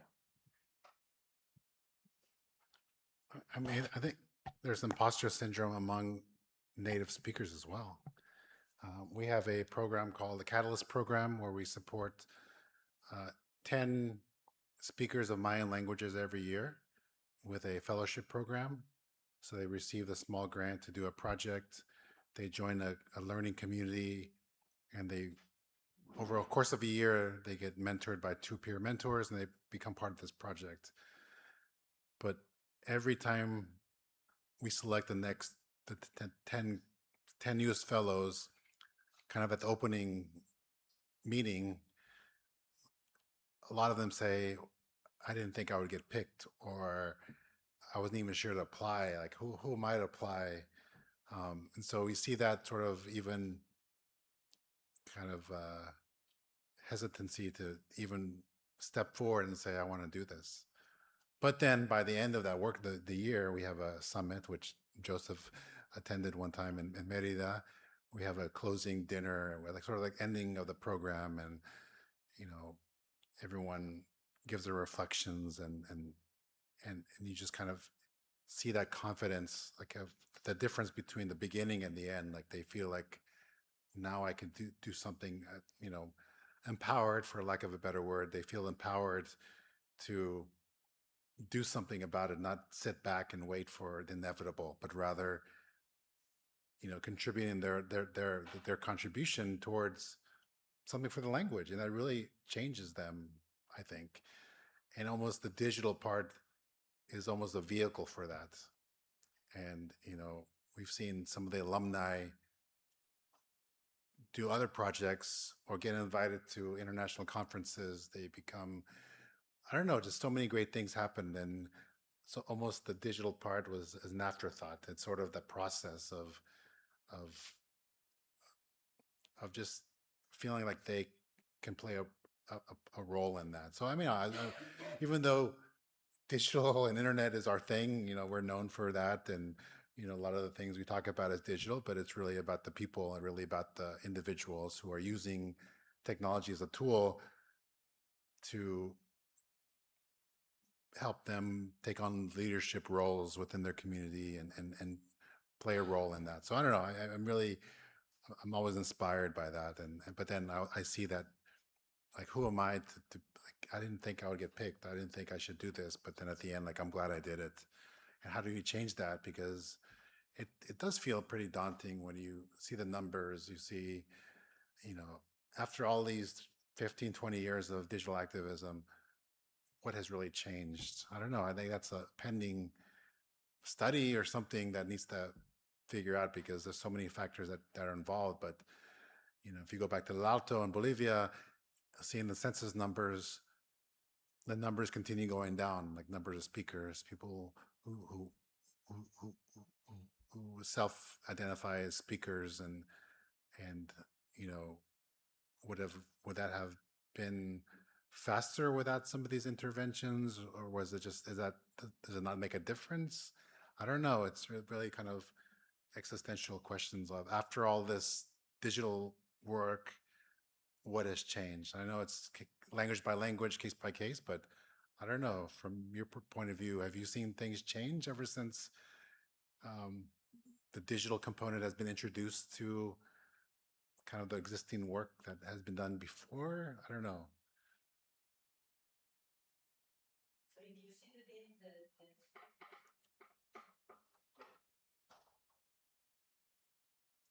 if you see the digital actions as a way to help in the preservation in the real world, I don't know. This should be, as you say, evaluated, but I don't think it does have much influence. But if you evaluate how the presence in the digital world has grown for certain languages, it certainly has. I don't know. Certainly, it hasn't harmed the real world either, I guess. Hola, hablo castellano. Yo quizás sí que vengo más del activismo y de un activismo que, como decía el compañero, siento un poco como síndrome del impostor o de la impostora. En el proyecto en el que yo estoy es un proyecto que está en Aragón, en una comunidad autónoma aquí al lado de Cataluña, y promovemos el impulso del catalán en Aragón, algo que actualmente se está promoviendo desde el gobierno que quede en desuso y que no existe, y sí existe. Con este proyecto lo que estamos haciendo es recuperar la memoria de la gente mayor, utilizando la lengua que se habla en el pueblo con palabras propias de este pueblo. Y lo estamos promoviendo mucho a través de redes sociales. Y creo que estamos en un punto donde nos falta dar un salto a mostrarnos y a hablar delante de la cámara y hablar la lengua. Mi lengua materna es el castellano, y aunque yo hablo con esas palabras y hablo en catalán, sí que siento como ese síndrome, ¿no?, como de la impostora, de ostras, yo no soy de este pueblo realmente y yo no hablo esta lengua, ¿y qué pasa, no? Como, ¿qué dirán? Que hay como este cuestionamiento y me parece súper interesante que lo hayáis traído. Y me vienen como muchas preguntas, y me ha sido muy inspiradora la charla y lo que nos has compartido, porque pienso y anotaba, ¿no?, cómo llegar a las nuevas generaciones a través de redes sociales o de diferentes actividades, y cómo llegar también a la gente mayor con esta brecha digital. Por ejemplo, nosotros tenemos 2 redes sociales que son Instagram y Facebook, y la media de edad de Facebook es muchísimo más elevada que la media de Instagram, lógicamente, e incluso nos planteamos, ¿es necesario continuar en Facebook o no? Y bueno, para mí como la reflexión es cómo impulsarlo desde lo digital, qué herramientas y qué plataformas se podrían utilizar, además de lo que estamos haciendo.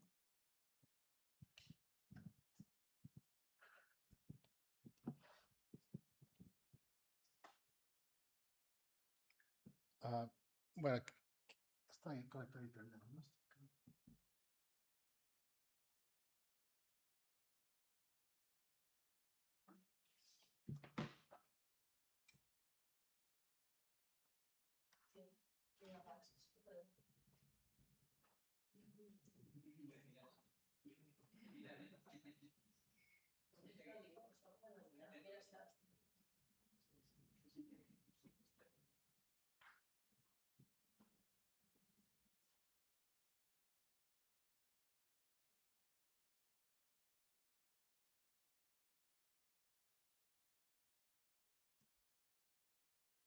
So we have this platform called Activismo Lenguas, where we map out different projects.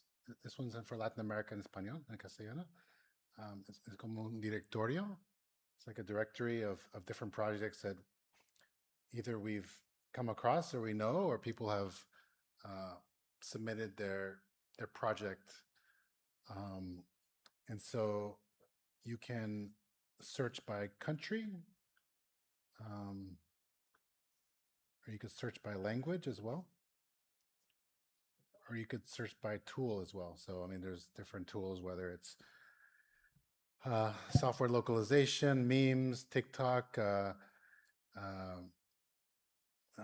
audio podcasts. And so you can find all the projects that use audio podcasts, for example. So this is one that have projects from Mexico, from Colombia, Mexico,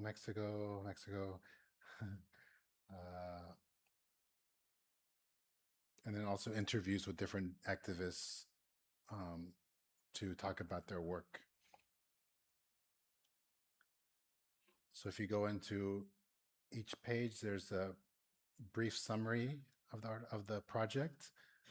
There's links, and there's example of kind of what they produce. Another part that's important, that the contact information, where if you want to learn more, if you want to maybe collaborate with them, there's an email or a contact way, and then just kind of classification. And so this is really a way to not only recognize and highlight these really interesting work, but also help facilitate contacts, connections with others. And so you may be a speaker of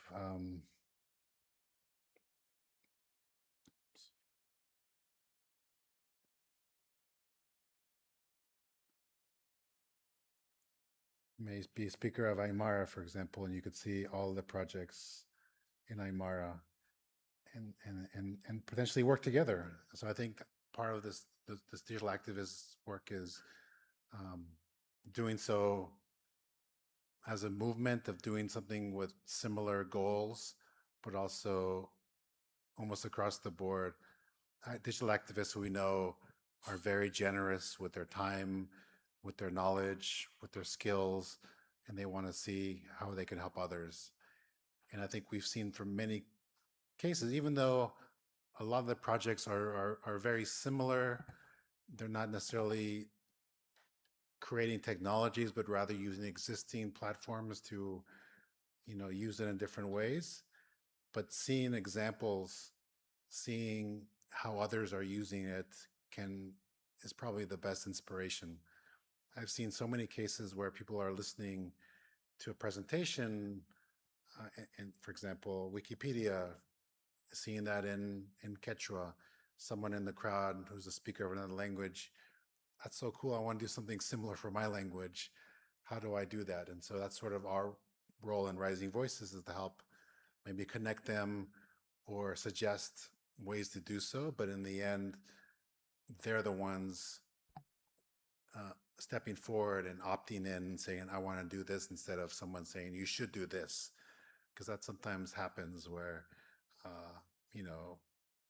we did a study 8 or 10 years ago where we looked at Wikipedia in indigenous languages of Latin America, because sometimes you can't tell who's editing, who's involved with it, because everyone can use anonymous names. There's not like necessarily a visible person. And so we're really curious about how these sites are being maintained, who's behind it. With a colleague from Mexico, he would contact some of the editors and find out who they were, why they got started, why they're involved. And we discovered that many Wikipedia sites were started by non-speakers.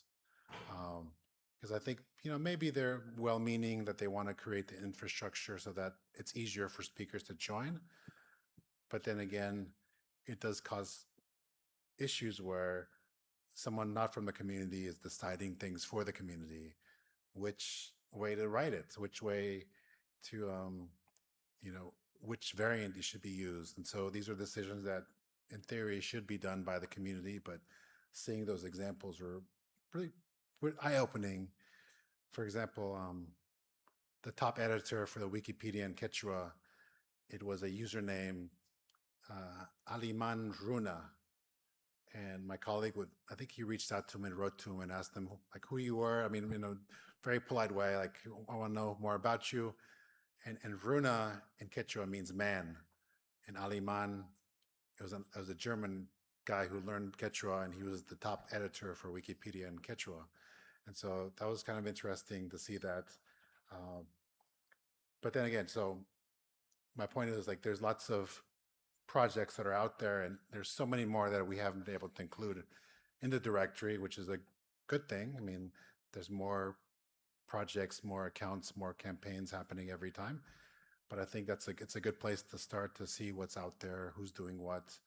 You know, right now it's only in Latin America. We would love at some point to expand to the whole world, because I think there's so many great things not happening outside, and I think people can learn. You know, I think there's some really great opportunities. I know traditionally, you know, some groups working with the Basque language have some connections with Latin America groups. I think there's really some really interesting opportunities for cross-regional, cross-cultural exchanges. I know we were talking with Ellen about maybe exploring some of that. You know, with Welsh language, I think there's lots of things different communities can learn from, but also at the same time, lots of things that are very specific to the Welsh context that may not apply to every country. But I think in the end, a lot of people are very much the same, that they want to see the language thrive and live on, and there's different ways to do so. So just wanted to maybe share that site.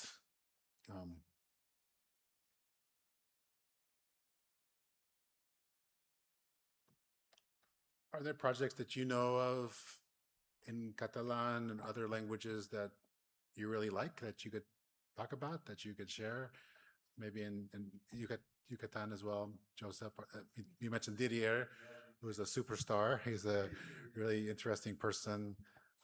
He does everything. He writes children's songs. He sings cumbia in Maya.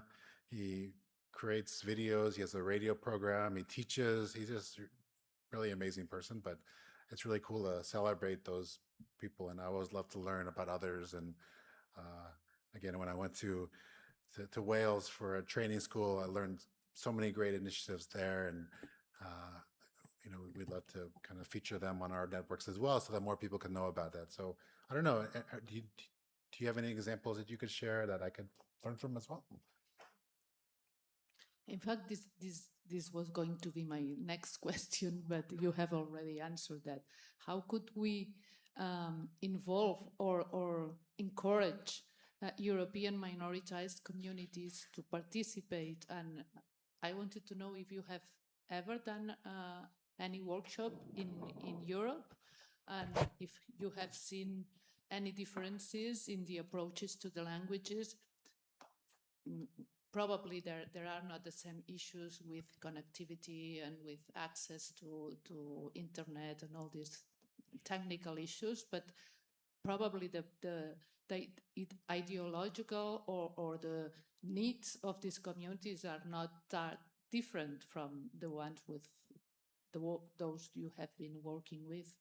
And this workshop was thought to be a way to connect what you have been doing, especially in Latin America, but in some other parts of the world, with the European communities. Unfortunately, they are not many here, but we can use Ellen, that is a member of the FOSTERLANG consortium, to show the work you have been doing, and to connect them with. And maybe I haven't attended never one of your workshops, so I don't know exactly if they could work with other communities. Maybe you or Mariona, that you know the community in the Occitan community in the north of Italy, may think about if it could be interesting for them, or any others, and maybe we can organize in the future. Do you have online workshops as well? Every once in a while, yes. We did run one of the workshops with Irish language, with Wikimedia Ireland. Or maybe Asha, if you think with the LEMCO or some other communities that could be interested in this kind of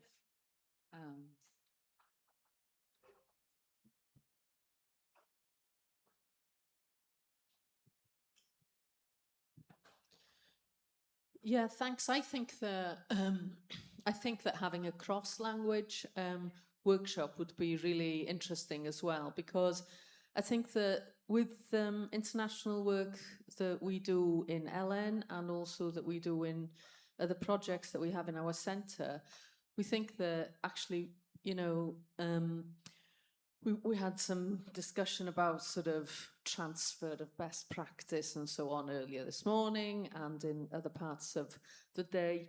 I think that it's up to the individuals and up to the communities what they want to take, isn't it, from what's being shown to them.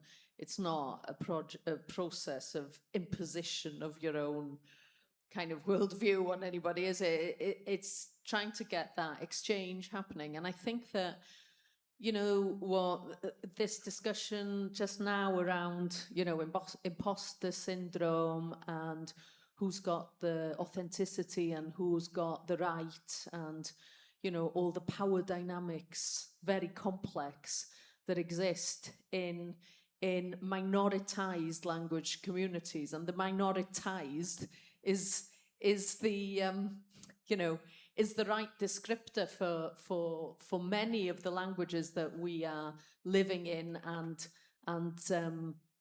researching as well. And those power dynamics are very often contradictory. You know, I think that in some cases there are people who may not consider themselves to be native speakers who feel a sense of imposter syndrome, and people who are considered by others to be native speakers and they feel an imposter syndrome. I think we're all feeling imposter syndromes in different contexts.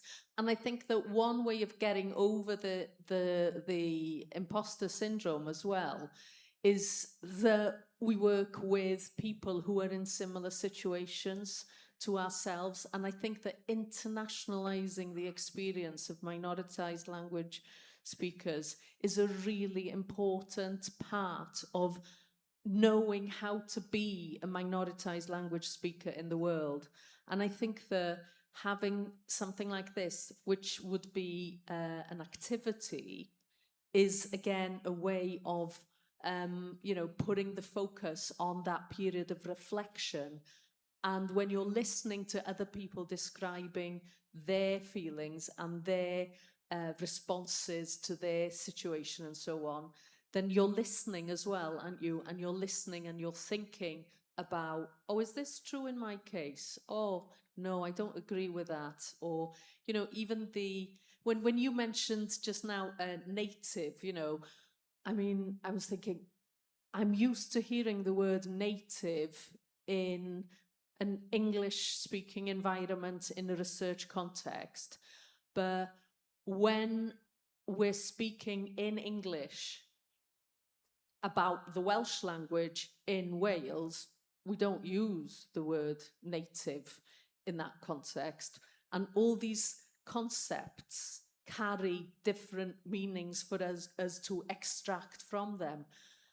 And I think in many ways, the international exchange is really about exchanges in concepts. We learn much more in a deeper way when we start to think about what's being said in a conceptual way, rather than, oh, was it 34% or was it 42% of people who speak Catalan? You know, I think that's where it's that deep learning that really helps us to understand ourselves better through talking to people who are in similar, comparable different situations. So that's a very long way of saying, yes, we'd like to do an LN workshop with this. On a completely different note, right? One of the things that's come to the fore for us recently is around subtitling and social media content, because of the way that people speak. And then there's an expectation from, let's say, media entity produced content now, sort of broadcaster produced content for social media. There's an expectation that social media content carries subtitles, so that you don't have to switch the sound on. So if you've got a really boring lecturer, you can just go on your phone and follow social media. But anyway, so I think in some languages, and I don't know if this is the case in Catalan, but I know that in Welsh and in Basque, that we're looking quite seriously now at how we're transcribing or how we're subtitling spoken, informal, unscripted Welsh and Basque when it's used by broadcasters in like vox pops and stuff like that, or also when it's used, when subtitling is used by sort of person-created content. And obviously with Catalan, okay, it's not in Catalan now, but with Catalan and this sort of machine-assisted simultaneous subtitling, it was not. Not assisted. Totally, okay, totally. Then, of course, the machine knows to remove what I've just said now, doesn't it? It doesn't take any notice of all the ums or all the so exactly. But when I'm speaking, you know, a little bit like that, it doesn't. When I'm doing it naturally, it doesn't take any notice. But a human subtitler isn't always as perhaps intelligent as this automated.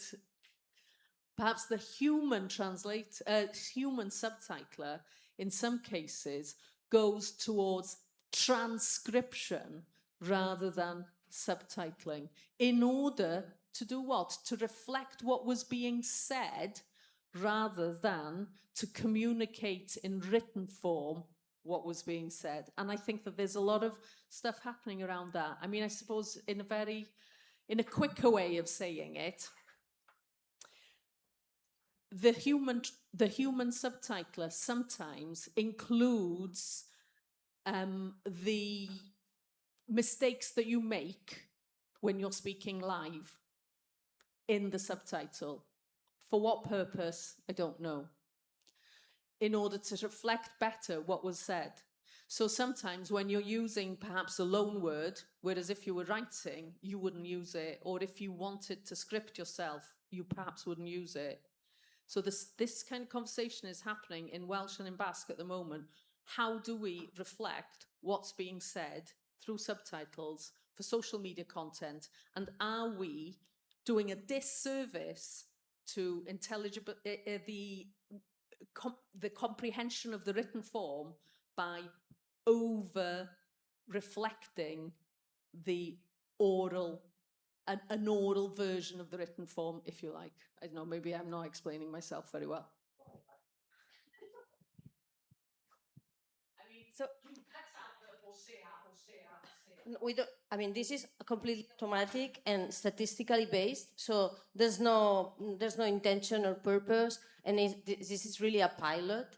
And as you can see, and of course, these fluencies in speech are hard to tackle, and sometimes the system just hallucinates. I don't know exactly which part. I'm very curious to know whether it's the speech recognition or the translation. When there is a lot of disfluencies and strange things, it just hallucinates. So it's doing its best. It will get better. It's really very, very basic. It's a prototype. But about what you were saying, so what I have observed in the social networks nowadays is that closed captioning or subtitling in the original language is it's everywhere. So the young generations are used to read at the same time that they are listening to, which is really, it's really curious. It's something that I wouldn't have expected some years ago. I don't think this is a bad thing for language or their cognitive skills. And about what you were saying, that you are doing these studies or research in Welsh and Basque about whether you need to reflect all these fluencies or just or improve the content. I think that's something that is very personal, right, to the content creator. So yeah. But when you have the Basque public service television and the Welsh television, then it becomes a public discussion. Yes, you're right. Yeah, I was thinking in terms of personal content. And of course, what they decide also has an impact on the personal choices because it sets the frame. I wanted to contribute to this discussion because apart from academic work, I translated over 100 movies from German into Polish, and I think that audiovisual translation is never actually includes these sounds. If a human being does the translation of a short movie, it's always rephrasing because it needs to fit into the screen. So I also find it very interesting that long feature movies are captioned in a different way than social media. And I think this is also something interesting to social linguistically to follow, that here this rephrasing, this art of putting so many words into a shorter sentence is not, there's no canon for that, so to say, for social media. And so thank you for noticing that as well. Thank you.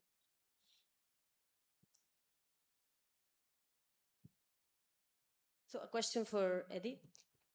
Probably you are more familiar with the social media in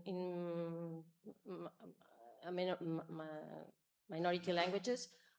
Is this trend towards same language captioning also happening in this kind of content? You mean, TikToks in Quechua, are they also? I don't know. I'm sorry, I don't know. I think trying to think. I don't think they have options for that yet, but I'm sure it's going to happen pretty soon. But I imagine it's not. I'm not sure how the content creators do that. It's not that it's done automatically by YouTube or anything. It's something that they add in the process of editing their content. So anyone creating content in Quechua can also add it. I think there's some apps that automatically does it in the larger app. Yeah. I think this is one of the developments that they are producing in the other project that we talked about yesterday or the day before, that are working with the Sardinian, Catalan, and Irish language.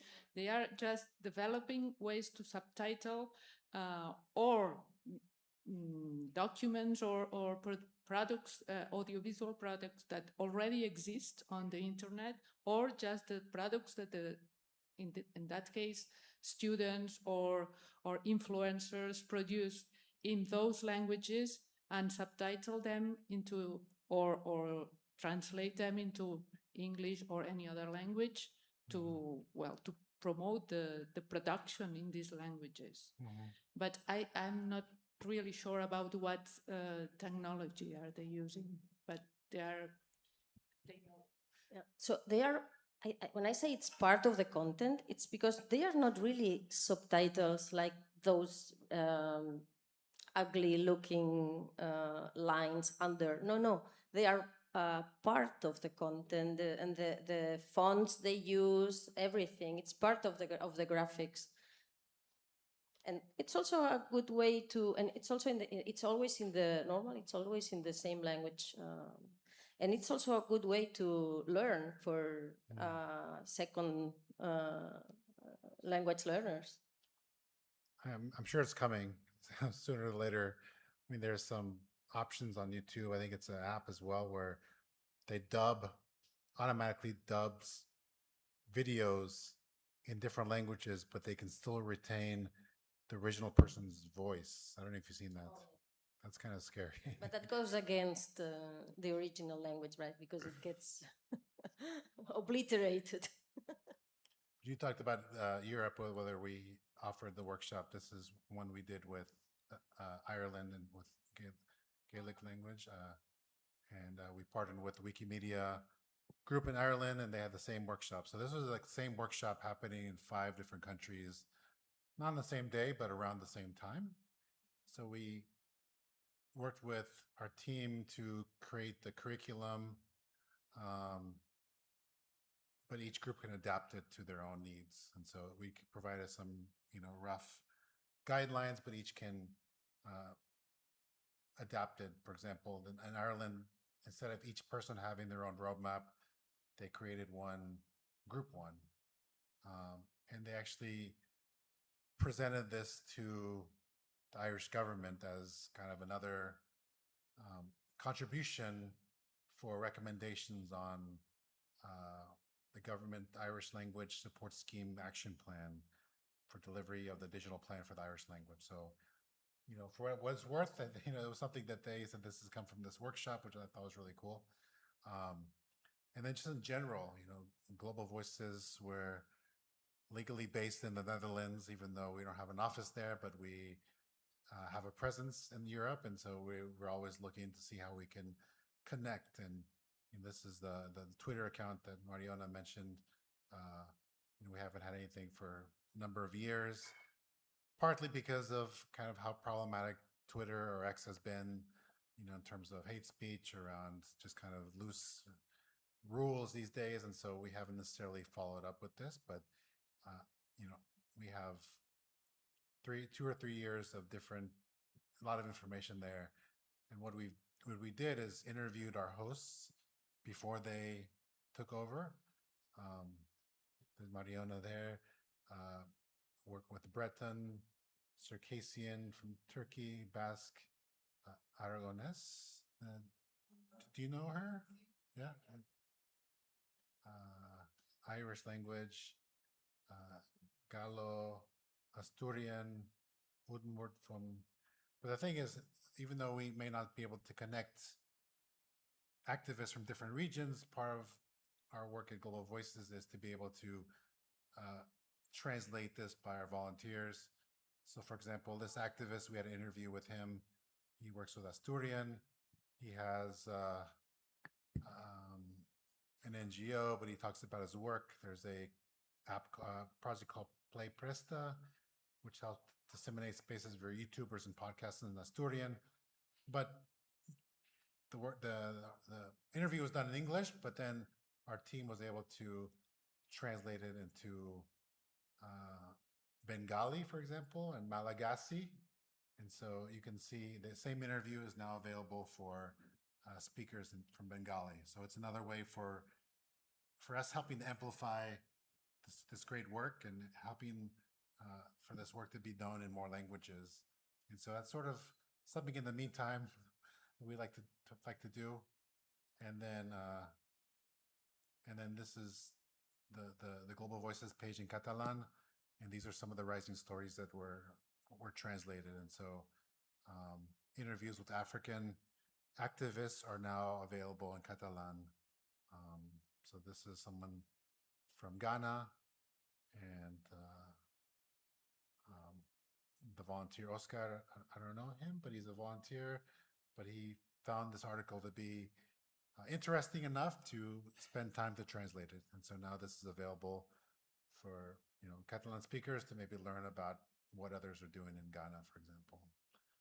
And so there's lots of potential for, cross-regional contacts, exchange, communication, even if it's just articles. I think there's more things in common than differences.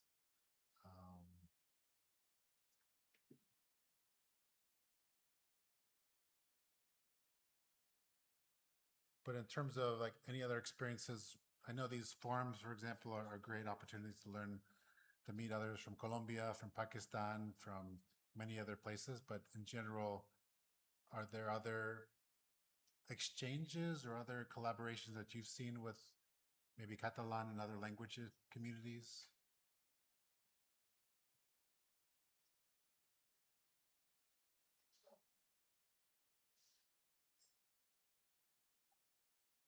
Or even within Europe, I think Catalan and Basque collaborate often or not necessarily. What communities is Catalan? Welsh, Catalan, and Basque. The three of them are always everywhere. But collaborating, not that But sometimes. we share a lot of information, We know each other. projects, but collaborate, we don't have real projects together.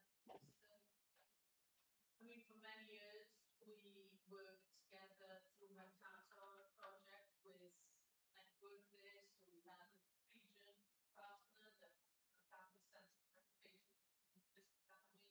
with CMA, then after that with the University of Barcelona, with Àvila.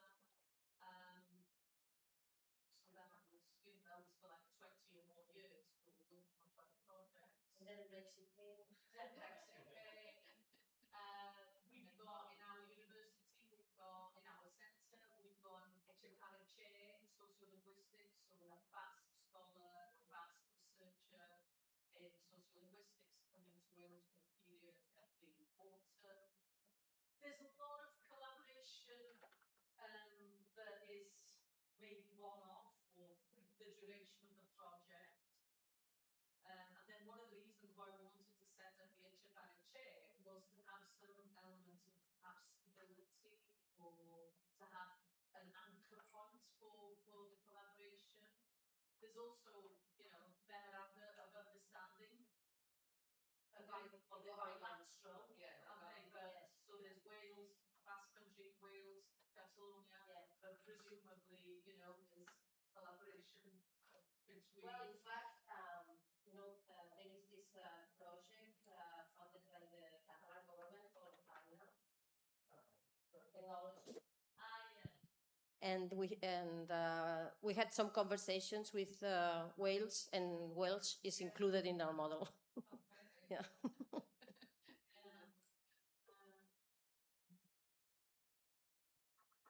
We've done some artistic projects as well with writers,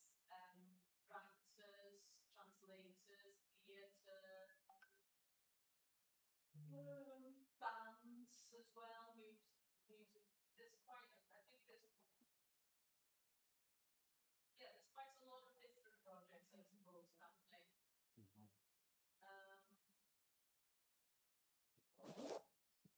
I don't know if people remember Popalvia. It was like a little quiz. It's a Basque invention. An app. That was a mobile app. Yeah. That started in Basque and then to Wales and then went to Catalan. As well, into Catalan language. Yeah. But in terms of within Spain, is there collaboration or solidarity with other languages that may be facing, or is it, I'm just asking, like generally interested, or can it also be seen as competition for like maybe limited resources? I mean, because I know not all the languages here have the same conditions. The resources don't come from the central government, so there's not this competition. No, there are points of collaboration with the Basque and with the people from Galicia. I mean, I have projects. I have been in projects together with people from the University of the Basque Country and University of Vigo or Santiago. Yeah. Yeah, at the university level, at the research level, there are lots of spaces where they can collaborate and share. In the world of activism as well, we are in contact. All our communities or organizations have contacts with the Basques and with the Galicians and also with the Asturians and with other minoritized languages in Europe, and because we have the same legal system, the same framework, legal framework, and also the way society functions. So yes, we share, but always is the same. Depending on the context, you can apply the same activities or not. So yes, it's always interesting to know, to learn about, and then if it's possible to adapt. But it's really difficult to, because Catalan and Galician, it's easier because they are Roman languages, so we can have some parallelism with the dominant language. With the Basques, it's more difficult because they have to follow different issues with the learning of the language. And then there have been some European initiatives to document and survey the state of the art of technology for all official and regional languages. So, and that's documented.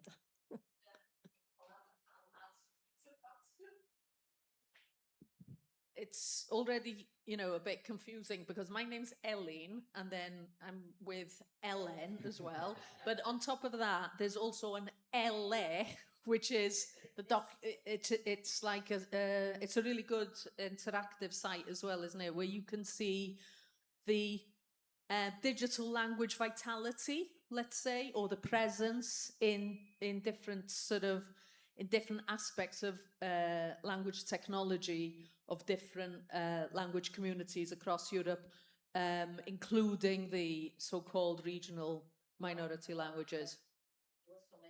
Yeah, loads. I can't even remember how many. It's like over 50 languages, I think, in that site. So that's something as well that we've collaborated on. And I think also, I mean, I would say this, wouldn't I? But I think that, an NGO like Ellen as well brings a sense of regularity and sustainability and stability as well. Because, as Monica was saying, sometimes you've got a project maybe lasts 2 years and then maybe you don't get another one or you don't get a follow-up. But you've always got these sort of more long-standing networks that are not also person or individual reliant, because we know that that is also something that everywhere, isn't it? It is a people thing, and sometimes some individuals are making some of those connections to happen. And I think that for all languages, it's really important to have that sense of constant renewal, isn't it? As you do the international work, so it's important to provide opportunities for people to come into the field, isn't it? And in our case, we have a problem in that not many young people can speak languages other than Welsh and English, So, okay, so you're bilingual, you've got 2 ways of looking at the world, I suppose. Earlier when you were talking about what's the English word for apropriar, was it? And I was thinking, I'd never actually thought of that as a problem, because in Welsh we have a word and it actually means, that you... But I think in English you say, you own it, don't you? You own it. And if you own it, it's that sort of rebellious thing that you were talking about earlier. So I think that just having some sense of understanding and being able to speak a little bit of a language other than your own, I think it actually does help somehow in sort of getting into the culture, even though so many people, speak English these days. I think it's still important for people, even if we've got English as a common language, to not to be completely reliant on being able to,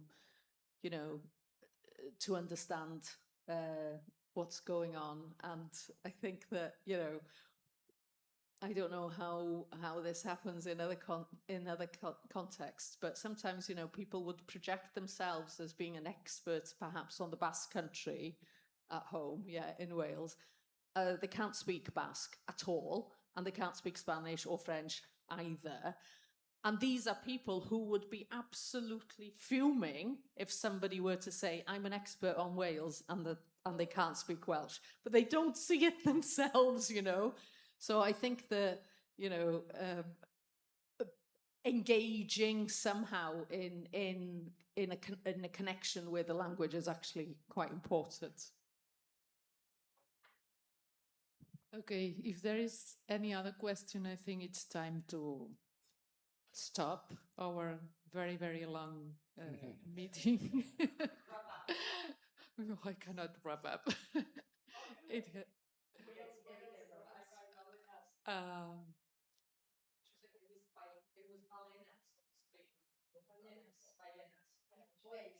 Wales. Okay, if you want to say anything. Perché non No. te...